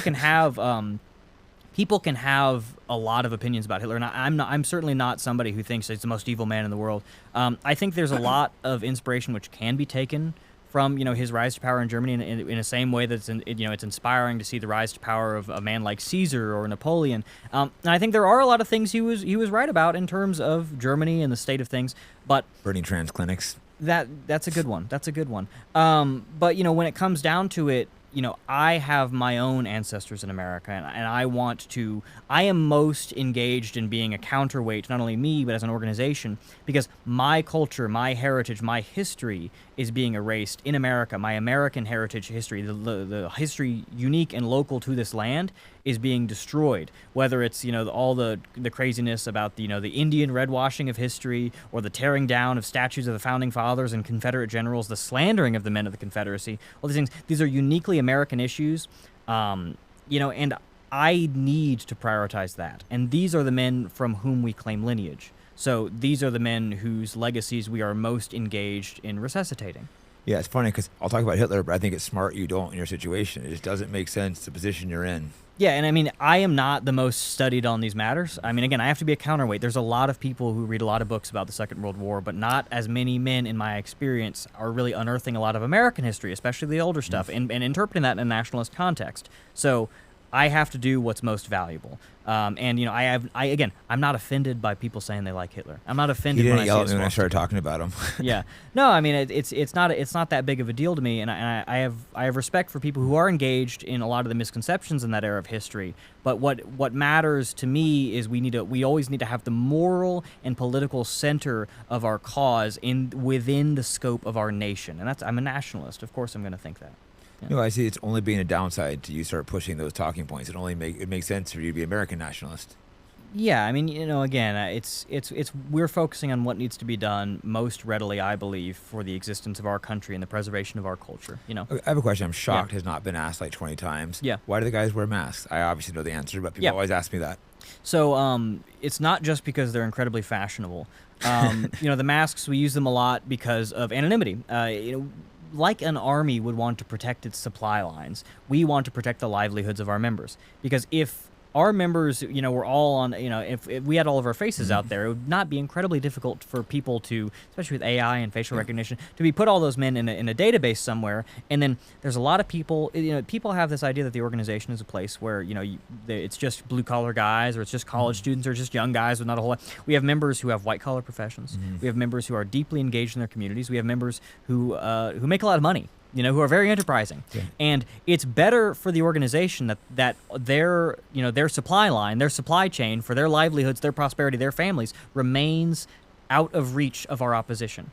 And some people say, this came up when I was talking with Owen Schroyer, who again I respect deeply. He said more people would accept you, or more people they would find you more approachable, I think is the word that could be used, if you were unmasked. And yes, they would, but at the same time, I'm trading that approachability for a potentially much greater effect to the livelihood of the members. Half your guys losing their jobs potentially. Well, yeah, and people getting kicked out of college. You can get kicked out of college for being a nationalist. You can have all these things. You have people come to your house. The people doxing the teeth on doxing have been dulled, but they are still there. It's still important. They doxed my employee to try to get him fired, Ron. It's like, I would fire him. I gave him a raise. Did you get fired? I think I actually did give him a bonus. Oh, very good. Okay. I can piggyback. I said he has to this. increase Okay, it. we have another question. Because what you just asked, that's the question I asked before about Hitler from Jace. It was a 3-part question. And one of the other parts kind of going into this, when you ask, Jake, you asked why everybody wears masks. Another question he has is, why do you only have one guy unmasked? I feel like the lack of variety would stifle growth. So why do you not wear a mask? I think me being unmasked, and obviously it would be very much impractical for me in such contexts as this to maintain my anonymity. But also, I am unmasked, and I am able to be unmasked because my entire livelihood is based off of the organization. I have sacrificed every other possible element of my life. I am beyond the reach. I mean, without sacrificing my entire, belief system, which is undoable for me. I am not going to have a normal job. I don't have the time for a normal job, let alone the ability to get accepted in corporate America. I could not get enrolled in any college in America, and this is something which I have, which at a young age I have already indebted my entire life to the service of. That is a very big commitment to make, and that is why I am supported within the organization, and also I am the spokesman and such like that. But in order for us to have more people unmasked, that would also require a different level of commitment. And again, I think me being very open and very transparent about all these things, while the membership remains anonymity, is the happy medium. And there's other members out there who are doxxed, who people can know and recognize. I filmed and sometimes like some of the guys won't blur the face. Yeah, we have some film up there where like a third of the guys are blurred, a third of the guys aren't. Or two-thirds are. We trained and we got coffee and all that stuff, and other people were unblurred. So it's not like this never happens. It's just when it does happen, people don't pay much attention to it. Well, I think when you're in a group too, it makes more sense to have, if like half some guys are masked, it wouldn't have the same look. It has to grab an attention. Well, especially out in the field, uniformity is very, very important. Yeah, because how things look is very important. Because if there's only one guy unmasked, then he's going to get all of the laser focus. If there's a few of them, then they're going to get all the focus. But yeah, I mean, this is just a matter. Me being unmasked and the rest of the guys being masked is the balance you're talking about. It is the happy medium and the compromise between security and approachability. And again, I care deeply about the organization being approachable. I care deeply about it being accessible. But also, a lot of guys, when they're thinking about joining the organization, one of the first questions they ask themselves is it safe? Am I going to lose my job over this? Is my wife going to be harassed at work? Right? Are my kids going to have trouble at school? Very concerning real life Are questions. my professors going to give me Fs on everything? Are people going to come and throw a brick through my window? Right? These are very valid concerns, and I want to be able to answer all these with a resounding no. Yeah, the one thing about you're truly passionate and believe what you preach. There's no doubt about that. Yeah. I thought it was cool that I've actually met some of the families of some of your members. Yeah.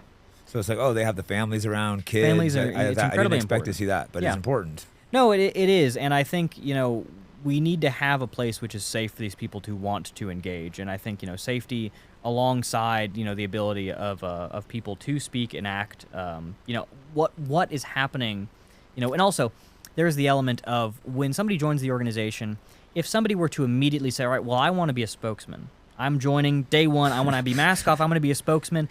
That could create an incentive for somebody who's in it for themselves, who is ambitious in all the bad ways. So having anonymity as part of the standard operating procedure deselects for those kinds of people, because there are so many people in politics who want to make it about themselves. They want to be pundits. Again, I'm not making money off of this thing. I make a very, very, very, very small amount of money. You would be surprised about how much of a man of meager means I am. But that's because I have not placed my wealth in monetary value. It's not in currency. It's in the faith and the conviction and the brotherhood of the men and the organization. That is where I have placed all the value in my life. But if we were to open it up and have a bunch of, make being a spokesman for the organization much more accessible, it could be harder to select for a lot of those same things, and the interest of ambition and moneyed influence could become more of a problem. So again, the organization has a lot of safeguards to maintain a very high level of virtue, because we need to be a counterbalance. There's so many people who are in it for themselves in politics, especially radical politics, and pundit politics as well. There's so many people who have so many bad motivations that we need to do our best to be almost monastic in our adherence to a rigorous set of virtues. I would agree. A lot of influencers are full of shit, I've learned and stuff. Yeah. For me, I started out with not much to gain, but I'm like, you know what? I felt a need to speak up because I thought most of these guys suck, and I realized, most of the guys are in it just for themselves. They'll get paid out. They don't really have any real convictions. No, and I mean, a lot of people, they get a different manager or they're on a different platform and suddenly they start saying different things. And, again, a lot of what I do is to be totally independent of any leverage. They can't threaten me. They can't buy me. They can't corrupt me. They can't, they've tried. They've tried all of these things. It hasn't worked. So I am a spokesman for these ideals, and I try to, structure everything so that we can maintain a nucleus of virtue that is untarnishable by the forces which seek to deny us and our nation and our posterity and our heritage, etc., etc. Next question. And unfortunately, most Yeah. people do cave. I don't know how much money, blackmail, Yeah. pride, fame. Most people seem to cave. It's crazy. I want somebody out there to offer me $100 million to endorse Israel just so I can refuse. Just so you can say, go fuck yourself. Just so I can refuse in a very colorful manner.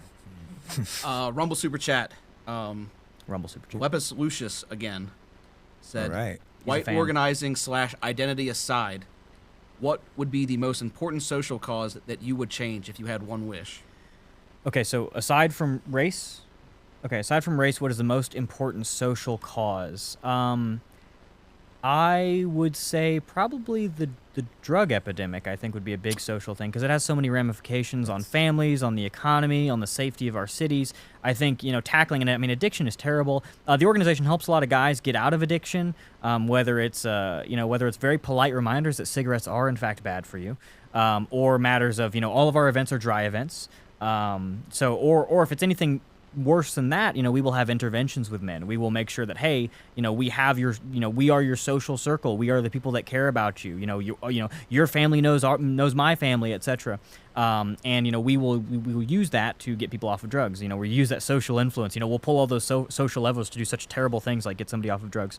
So yeah, but I mean, the Americans that are dying from fentanyl and all these other things, I mean, it has such wide. If you solve the drug issue, which I don't think it's a thing that you can really solve, but you can certainly do much better on it. Drugs have always been around. It's bad right now. Most of us have lost someone, or battled yourself, or lost a loved one, or had loved ones addicted. Yes. Like pretty much everyone. No, it needs to be tackled in a the white serious people, way. it's the pills, the fentanyls, the meth. And you see these small towns out west in certain places where it's illegal, and there's like 10 dispensaries in a town of 10,000 people. Yeah, even weed. I don't think weed's as bad as some of these other drugs, but I do agree that it's not good. I agree with you. Well, that it's not as bad, but it's. But no, it is. People you act can't like have it there's on nothing every wrong with street it. corner, and especially young people. Like your brain isn't fully developed until you're 25 or something. If you're smoking weed for 10 of those years, what is that going to do? I smoked a lot young, and I think it was very harmful to me. Once I stopped smoking, I felt so much better. Yeah. So there you go. Get off drugs. Start at your feet and get off drugs. Uber Marble. Asked, what ideal ideology would you like to see put in effect instead of the current one? What ideal ideology would I like to be put into effect instead of the current one? Nationalism. The intent of the founders viewed through the lens of modern history. Mine. Me. Next I want to be a question. dictator. Well, I know I dictate. Yeah, we'll probably go about 10, 15 more minutes, right? Sure. I mean, we got as many more questions as I can handle. Yeah, we can go a little longer, but time's flying. So we got one here that just came in. Matt Winward. Okay, Matt. He says, what is Patriot Front's stance on the Jewish question? It's a real question, and the question needs to be asked and answered. I think Jews, obviously they exist in the country. They exist as a part of an aggregate system of influence. I'm willing to say that not every single Jew is like in the temple talking about the protocols of Zion. Like, I get that. But at the same time, as a nationalist and somebody that cares about civilization, we need to be able to take a whole group of people, whatever that group is, and say, what's the aggregate influence? And if you do that with Jews in the country, you find that they have an aggregate influence which is largely in favor of a definable political agenda, which is, mass immigration, the liberalization of culture, the destabilization of communities. And I think a lot of that ties back to Israel because they want, just like Israel uses military means to destabilize their neighbors in the Middle East, they use political means to destabilize people that might be a threat to them in America. So if America's system of government is very plutocratic and very, you can't get into it, you can't change it, all these people are bought and paid for, then that secures America as a cash cow for Israel and also prohibits America, because the main thing that Israel actually gets from the United States isn't money or even military hardware, it's the diplomatic defense. If America withdrew its diplomatic support, a lot of other countries would follow, and that's starting to happen, and that should continue. But anyways, yes, it's a real problem. Yes, I've always recognized that. I will continue to recognize that. And it's one of many problems. It's one of many problems facing the country. There's more people that are doing things that wrong than just Jews. Americans are to blame for a lot of these things. I think we shouldn't neglect that our own people have an immense amount of responsibility to bear for the state of the world, considering that we should be the ones that are taking control of our own destiny.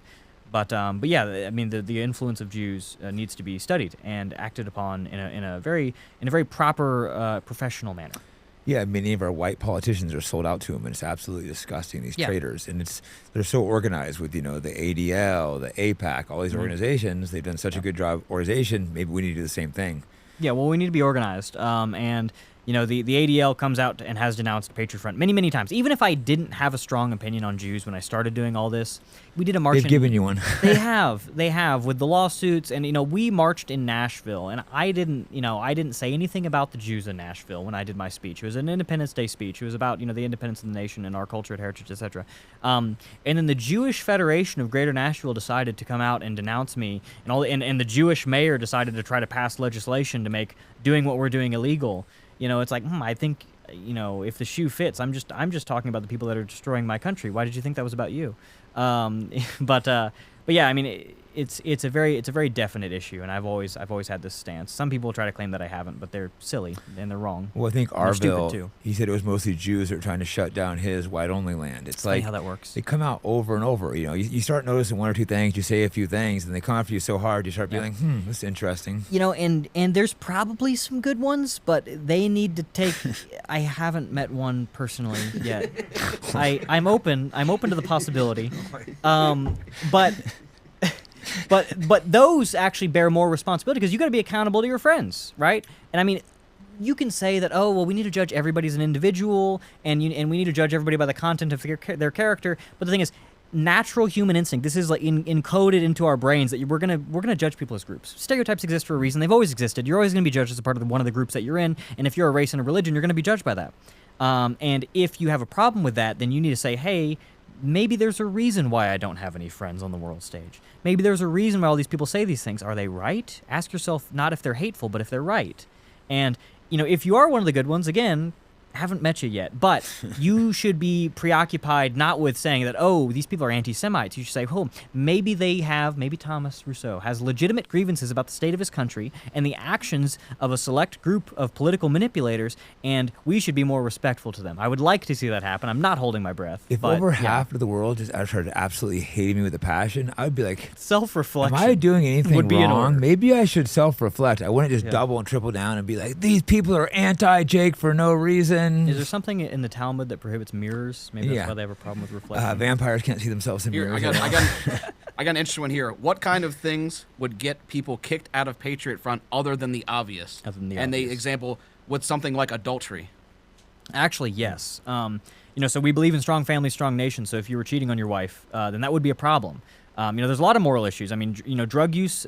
Whenever we encounter a moral or a social issue, provided it's of a tackleable size, the first thing we'll do is we'll say, hey, your membership is now conditional upon you fixing this, right? Getting off of drugs, staying clean.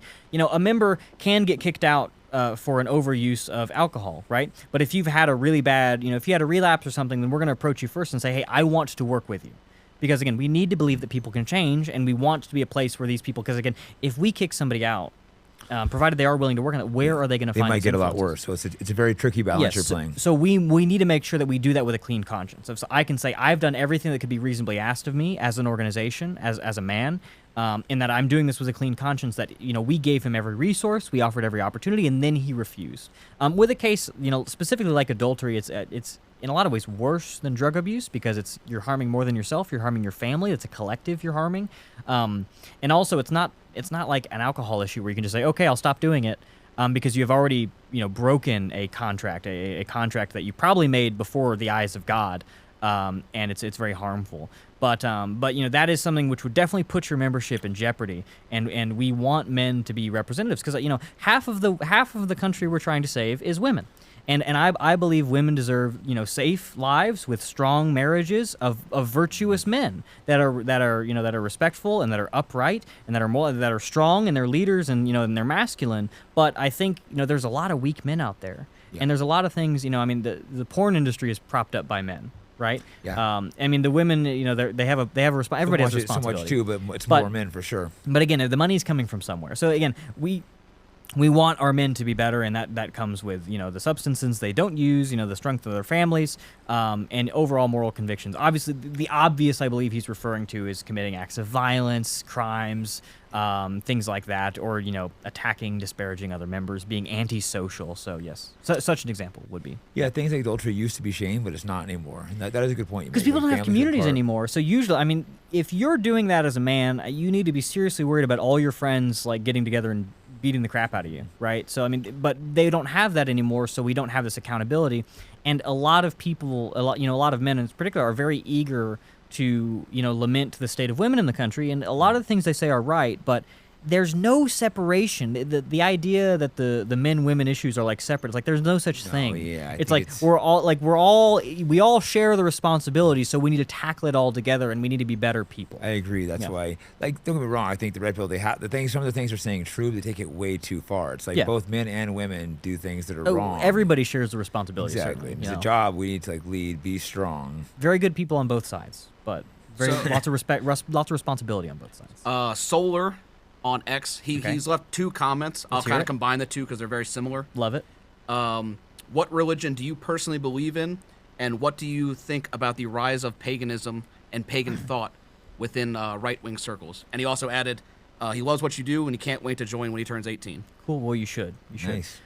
So I'm personally not very religious. I don't belong to any structured religion, but I am I'm fascinated by and very interested in. I speak with a lot of the members who are religious. Not every member has to be religious. You're allowed to be either not religious or some type of pagan or heathen, as long as it's of a European character, and Christian, as long as you have the right beliefs. Because again, there are Christians who have political beliefs which would make them incongruous with the organization. But I'm very I talk to these guys, and I'm always asking theological questions. I'm always asking about their beliefs, so I'm very interested in, and I'm very respectful of it. The organization, the organization itself is secular, but the membership is not. And I encourage expression of a religious variety because I think it helps with morale. I think it helps people find community. They increases a sense of belonging. So that's very important to me. But yeah, the rise of paganism. I think there's a lot of people that seek that, and I don't think it's disparaging to those who believe that to say that a lot of it is because of the failures of churches. I think a lot of, especially a lot of the churches have become incredibly liberal to the point where they have all the gay flags, trans flags. Yeah. I literally see churches with trans flags flying. And this has nothing. This is not in the Bible. None of these words you're saying are in the Bible. So there is a lot of failure there. But I think it is good. It is good that people are reconnecting with older European history, and I think there's a proper way to do it, and I think a lot of people are doing that. And I think it's a valuable part of our history and heritage that we still inherit. It's further, but it's still part of our inheritance, and we should be familiar with it. And you don't have to be, a religious practitioner to be familiar with these ancient customs and principles and practices. But I think a broader cultural consciousness of, much older levels of history, I think is productive. Yeah. Yeah, very interesting. And for me, I grew up, we were a teen, reading all these atheist books. Yeah. And I realized they were all written by Jews. It's funny how they that didn't talk works, about Judaism. And then I start realizing, how important religion is, and that there has to be some kind of God out there. And I am not part of organized religion, but it's like, I do think Jesus' teachings are awesome. Mm-hmm. I am very curious with paganism thing. I need to do looking into that. Yeah. But it is original white religion, so I do want to look into it. It's just we should be able to respect each other. And the cultural practices of paganism, still permeate. Some Catholics might be offended by this, but some of the practices of the Catholic Church, could be influenced by the European culture which existed previously. We still have things in our culture. If you look into American history, actually, Mediterranean or Roman paganism was referenced ad nauseum by the founders. John Adams referenced that, Hercules is defending the people. Thomas Jefferson said, I will build the pillars of Hercules at the expense of our empire. And in D.C., outside the Library of Congress, there's a massive statue of Neptune. The largest statue in the world of the Greek god of the forge, Vulcan, is in Birmingham, Alabama. So we have an immense inheritance of this, pre-Christian European heritage, and I think it is very compatible with the Christian, and obviously the founders thought this, or else they wouldn't be building statues of Neptune. So I think this is something we should understand it as a full spectrum. And again, within the scope of race and nation, I think we can have a much greater. Well, you see religious infighting online where it's like, oh, I'm this, I'm that. That doesn't exist in the organization. Well, that's good. Because we work so much together, and this is the thing which only happens online. If you're worried about that in the organization, you shouldn't be. So next question. Well, even yeah. Christianity, they have like angels and demons and the Yeah. multiple gods. Maybe it could be some kind of. It could be compatible, maybe more than people realize. Yeah. Well, if I said that, some people would be offended, but yes. I'm sure some people will be, but So we have 2 Rumble super chats that came in back to back. Well, and thank you. I think it makes sense to put these 2 together. Let's do it. Okay. They are from Southern Stump and American Nat 14. Okay. So the 2 parts that go together. What's your opinion in regards to youth involvement in the modern nationalist scene? And then along with that, right after, what is your advice to young Zoomers who can't join Patriot Front or active clubs yet due to their age? Is there any place where they can get active? Okay, so the first question again, sorry. So the first part of it is just what is your opinion on the youth movement in modern nationalism? So, I started nationalism and activism and organizing at 18, and actually almost 16. So I got into it very young, and I still think I was wasting time, doing silly things like being in middle school. But yeah, I think it's important to start early, but also you should remember that political involvement is something which is best reserved for somebody who's a little bit more mature and knows the risks associated. You don't want to go around making huge life decisions before you're old enough to be capable of these things. So I think, learning and bettering yourself is a huge element. If you are, if you're in high school or something like that, obviously you need to go through that. But you should be engaging in more physical fitness. You should be learning. You should be reading American history, following Patriot Front's pages if you're interested in that. And you should be. Go to Sons of Columbia and read those books that you see quoted, and better yourself. And especially stay away from vice and drugs. Know that as a young man, the people you surround yourself are going to affect the next 10, 15, 20 years of your life. So make very smart decisions. Work very hard, become as independent as you can so you can better serve your family. And whatever you do, don't do drugs in school because you think it'll get you in with the ladies, because it won't. Even if it does, it's not worth it. So yeah. yeah, stay away from porn, like the life Yeah. decisions, like Because you're building habits at this stage the in friends life. you're around. It's like Yeah. you can easily make the wrong decisions. Like my life, I almost went down the wrong path, but Yeah. thankfully, I was able to find fighting and get me sucked in the right path. No, definitely. So, understand that you're in a very, very purposeful time in your life right now, and it should feel overwhelming. It should feel like there's a lot of weight on your shoulders, because it is. I have hope for the young generation, though. They seem do. very much involved, and Yeah. a lot of my friends would be like, "Oh, my kids are listening to you." I don't think they're listening to me. I'm like, "Oh, do you know how radical I am?" Yeah, but just follow the organization. Keep up with us, and you'll be ready, and we'll be here when you're ready. There you go. Next question. Bluey Waffen wants to know where you got the famous straw hat. You got it right there. Yeah, I still had it on for a second. This is a Stetson. I ordered it from their website. Not quite as exciting as you might think, but it's a hat, and I have another one which is felt. So, but this one is better for the summer. And again, I wear it. It's very practical. The brim on a normal cowboy hat can be difficult to get in and out of box trucks, for example, with. So this is nice, but it still protects your head, keeps me not squinting during my speeches. And cowboy hats are American, and we love things that are American. I'm not sponsored by Stetson. I think this. Are you sponsored by U-Haul? No, they hate us. Not yet. Not yet. Sponsor, not yet. U-Haul sponsor. They can this make man. all this go away if they just sponsor me. 100,000. Columbia Calls says, what are your thoughts on corporatist economics, and what economic model would you support for America? Right, so I'd say generally a mixed economy. I think a lot of the basic principles, again, there should be free enterprise. There should be private property. There should be encouragements to excel in these areas. But, again, the government needs to step in and correct influence when corporations form monopolies. And that is kind of supposed to be the principle under which our current economy operates. But the problem is these tools aren't being used. The politicians are bought out. There's so much wrong with it. So it's more of a matter of enforcement than completely revolutionizing the basic principles. In terms of corporatism, I haven't studied this deeply, but my idea of it is that the entire labor industry is separated into a number of corporations, which isn't like an actual corporation. It's more like a labor union, which is state operated, and the economy works that way.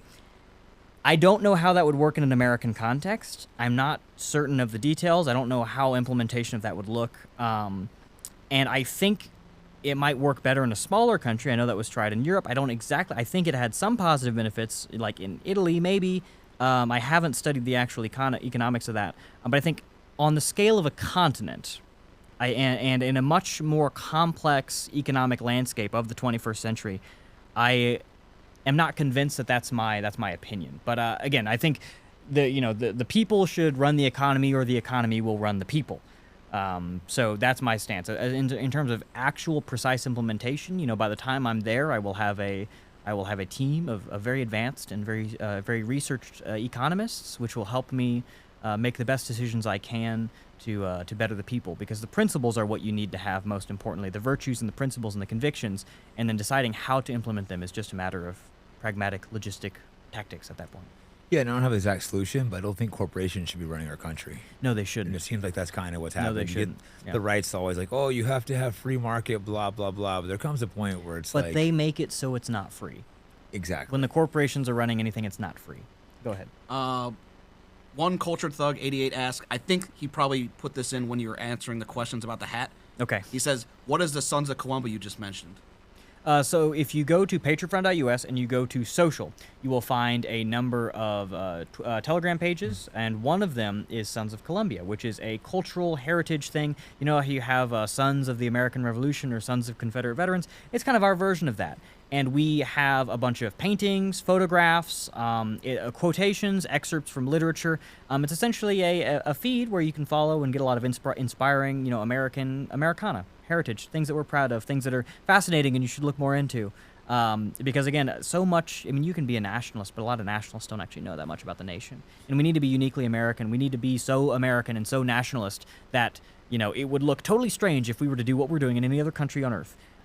So yeah, follow Sons of Columbia or SOC. It's very good for your cultural well-being, and all those photos, every single one, even the ones of the paintings, were taken by members. So even if you see a painting, there was a member of the organization standing in front of that painting with a camera going click. So it's very valuable, and you also get to see the travels, all the places that the members of the organization get to go, and all the things they do. So go follow. Yeah, I think being Americans is important, that we understand our history better. When I'm around you, you're always quoting so many people, and this is just so interesting, all your knowledge of American history. Yeah, I'm still very much an amateur, I think, in the realm of American history. I wouldn't call myself a historian, but More we're always than a lot of historians. I'm currently reading the journals of Lewis and Clark, which is actually very fascinating. I do interesting. recommend it. All right, let's hit like maybe 2-3 more questions, Sure. and then Sure.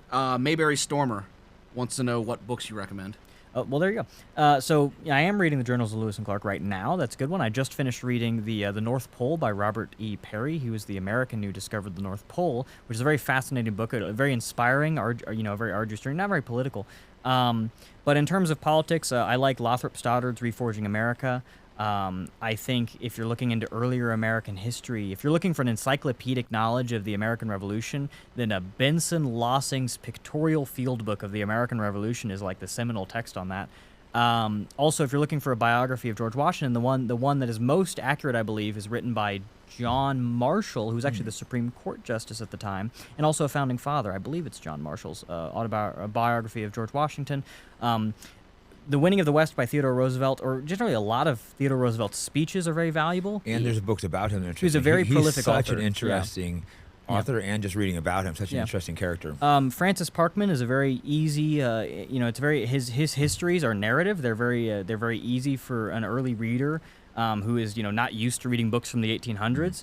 He traveled across the country along the Oregon Trail, and that was one of the books that I first read when I was really getting into American literature.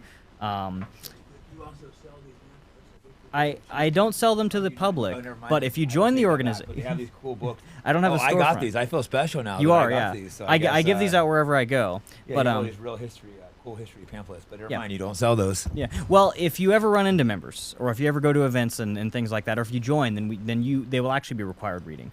But Francis Parkman's a good historian. I always miss a few whenever I'm going off of this, but I think there's a lot to it. And again, just go to SOC and literally just scroll through the quotes, scroll through all the books that have excerpts from them, and you can look at the Federalist Papers are good. Washington's Farewell Address is a pamphlet, but it's good. There's a lot there. Just scroll through and read all those, and you'll be doing Cool better stuff than like most. this. America First. Yes, Charles Lindbergh's speeches are a very good one. And Charles Lindbergh wrote a very good book in 1948 called Of Flight and Life. It's like 70 pages or something. It's actually very good. I read it in one sitting, and I felt much more enlightened afterwards. I highly recommend it. It's out of print. Somebody should get it back into print, but it's out of print. But there were so many copies that you can still get them on like thrift websites. Henry Ford also wrote a good book. Yeah, he did. He did. I'm not sure if we're allowed to talk about it on YouTube, Yeah, I don't know. Yeah, just but on I YouTube. do have that one, and it is very good. It's actually quoted in our manifesto. Not in the manifesto, but on the page. Yeah. Anyways, So next question. we got a Rumble super chat from American Nat 14. Okay. same It's guy. not a question. He just says support from Roblox Front, reclaim Robloxia. Thank you so much. Thank you. So appreciated. this is let's see, we got one here. Jazz 5 says, how does one talk to and convince normal people about race? That race is important in a brainwashed world, or if you're dating someone in that world, as an extra question. Right. So I think it depends a lot on the person, because what approach you're using is going to depend on the person and your relationship to them. I think a lot of people could be influenced by statistics about basic information. There's all the people out there that are convinced by graphs and crime statistics, and we love those people. They're great. But a lot of people that will just, their eyes will glaze over at you. A lot of other people can be influenced, by the more emotional effects of these things, by the fact that that it's wrong, that the fact that people's lives are being hurt, and that the country is not operating in the way that it should. And even more people will be influenced by the fact that, like, hey, a lot of your paycheck is going to this, right? Your neighborhood is your home isn't as valuable as it should be, or it's too valuable because of the immigration policies, or your life is being affected, your children are being affected, your college education is being affected, your job is being affected. You're not apart from this issue is a huge one, because a lot of people, I think, they like to minimize problems as if it's happening to somebody else, but it's always almost happening to you. So personalizing it is important, and the best thing you can do, you can have the best arguments, you could have not so great arguments, but this person, you are not a stranger talking to this person on the street. You're somebody they know. Maybe you're a romantic partner, or you're a family member, or you're a coworker. They are going to pass all of your opinions and arguments through the filter of who you are. The more credibility you have with them, the harder of a worker you are, the better of a partner you are, the more of a pillar of the community you are, the more likely they are to agree with you. Personal credibility is a hugely underrated element of convincing people. So the first thing you need to do is make sure, hey, am I a good representative of my couldn't agree ideas? more. If you're someone Yeah. they don't respect, they're not going to listen. I blurt You can out make all all the kinds right of crazy arguments. shit, and a lot of times people listen. You can make all the right arguments, but if you're a jerk, then they're not gonna. They're gonna. Yeah, a fall lot of flat. friends I've had from years are like, if I start Yeah. saying something, they're like, well, I know you're usually right about things over Yeah. the years, so I guess I should listen to what you're saying. And it could help if you join Patriot Front, which is my advice for just about anything. What's the website? Patriot Front. Patriotfront.us, and if you join the organization, then you can bring a bunch of cool guys out to meet folks and say, hey, I have a social event or whatever, and you can come and then they could meet a lot of these people, and it's like, oh, well, you're nationalists, but you're all like really cool regular guys, and you're none of you are doing drugs, and you don't have any face tattoos, and this is a very wholesome thing, and people have families out here. This just seems like the normal right way to live, and then you'll be like, yeah, it is. Yeah, having a community. Yeah. Most people that don't have a community, that's a lot of the reasons for drug addictions, for Yeah. depressions, for suicides. And again, a lot of people will be influenced by the idea that this is the normal thing. This is what all the cool people are doing. So you should either be or know a lot of the cool people, or better yet, both. All right, let's hit one more question. Let's and do then, one more. Make it okay. a good one. Let me see. Let me check to make sure. For first live, I think it was good. It's the first time doing this, So an experiment. I guess this is as good as any to end on. Social Observer says, how do we stop infighting and unite for the common cause? Join Patriot Front. and Because- buy a bunch of merch from Fight Back Podcast. Buy every single shirt that Jake Shield sells. No, I think disposition. I think you need to focus on what you can do. You need to focus on the positive aspects. There's a lot of people out there, who are doing things in politics or even nationalism that I don't agree with, but I don't go out there and tell you how different I am than them. What I do is I am the best representative that I can be of what I believe and what I want to do, and then I let people make up their own minds about what they want to do. And a lot of times what they'll want to do is what I do. And then they join and they get involved, and PF is remarkable, I think, for the fact that we haven't engaged in a lot of this inviting. You know, we don't engage with people negatively. We're not slandering people. We're not engaging in the mudslinging, because I think I said it recently on an interview that you know, you can be, you know, really engaged in the mudslinging, and you might think you're so right, and you might be right, but then what's going to happen is an onlooker, the third party, the guy who you're trying to convince and want to join and work with you, he's going to see two guys covered in mud. And he's not going to know who started it. He's not going to know who's right, because he's coming in, you know, after y'all are already knee deep in all this, and it's very unproductive. Now there are some people out there who are really malicious, and they shouldn't be given the time of day. But most people are, you know, they think they're doing the right thing, and they think they're doing the right thing, and you know what, that's fine. But you need to be doing the right thing as well for what you believe. And, you know, if you have the same disposition as PF, again, I have spent practically all of my adult life preparing to answer this question, and the answer is join PF. Because what we're doing is inspired by the same sentiment. So there you go. Yeah, I think infighting is too much like ego problems and stuff. And it's like, if I mostly agree with someone, I'm not going to attack them where I disagree with them. Now, if I completely disagree with someone, I'll attack them. Maybe I'm a little guilty of going too hard on people, but if I mostly agree with someone and disagree with a few small things, I just try to leave it alone. That's the way I look at it. But the best thing you can do is outcompete them. Because, I mean, you can say all these kinds of things about somebody who has a different podcast, but they're not going to be like, oh, man, well, you know what, I better call it in. I better stop the show. Right. No more interviews. No. You outcompete them, and you be the better example. Exactly. You know, because you can't really kick people out of politics, at least not reasonably. Oh, so I think, thanks so much for coming on. And thank you, everybody. Final word? Thank you for I hope I got. I'm sure I missed a ton of questions. We got over 9,000 people just on X, Rumble, YouTube, Telegram. I even have people texting my phone, so we hit as many as we could. I'm sure I missed a bunch of them. I'm probably getting some texts right now. I put it on the podcast X too. I'm not sure if I'm allowed to put live videos on my text where I have like 20 times more followers or so. Good stuff. Cool. Well, thank you to everybody who's watching. Thank you to everybody who's asking questions. If you want to get involved in the organization, I've already said it 3 times. Go to patriotfront.us. Make up your own mind. If you have questions, if you have hesitancies, you know, I hope we answered a lot of those today. You know, the organization is full of a lot of people. You know, if you're the right kind of person, the organization is full of people just like you. You know, and it's my job to represent those people, both in and outside the organization. So, you know, I appreciate everybody who asked questions and is supporting the show and allowed us to have this platform and opportunity. Not least among them. Thank you, Jay. Yeah, thanks so much. Oh, yeah, and like and subscribe to my podcast if you're watching this on Rumble or YouTube. If you're on Twitter, do it too. Yeah. Yep. So thanks a lot, guys. Designed. All right. Thank you, everybody. And bye. Cool. All right. Cool. That was good. Almost 2 hours. Now we can say all the evil.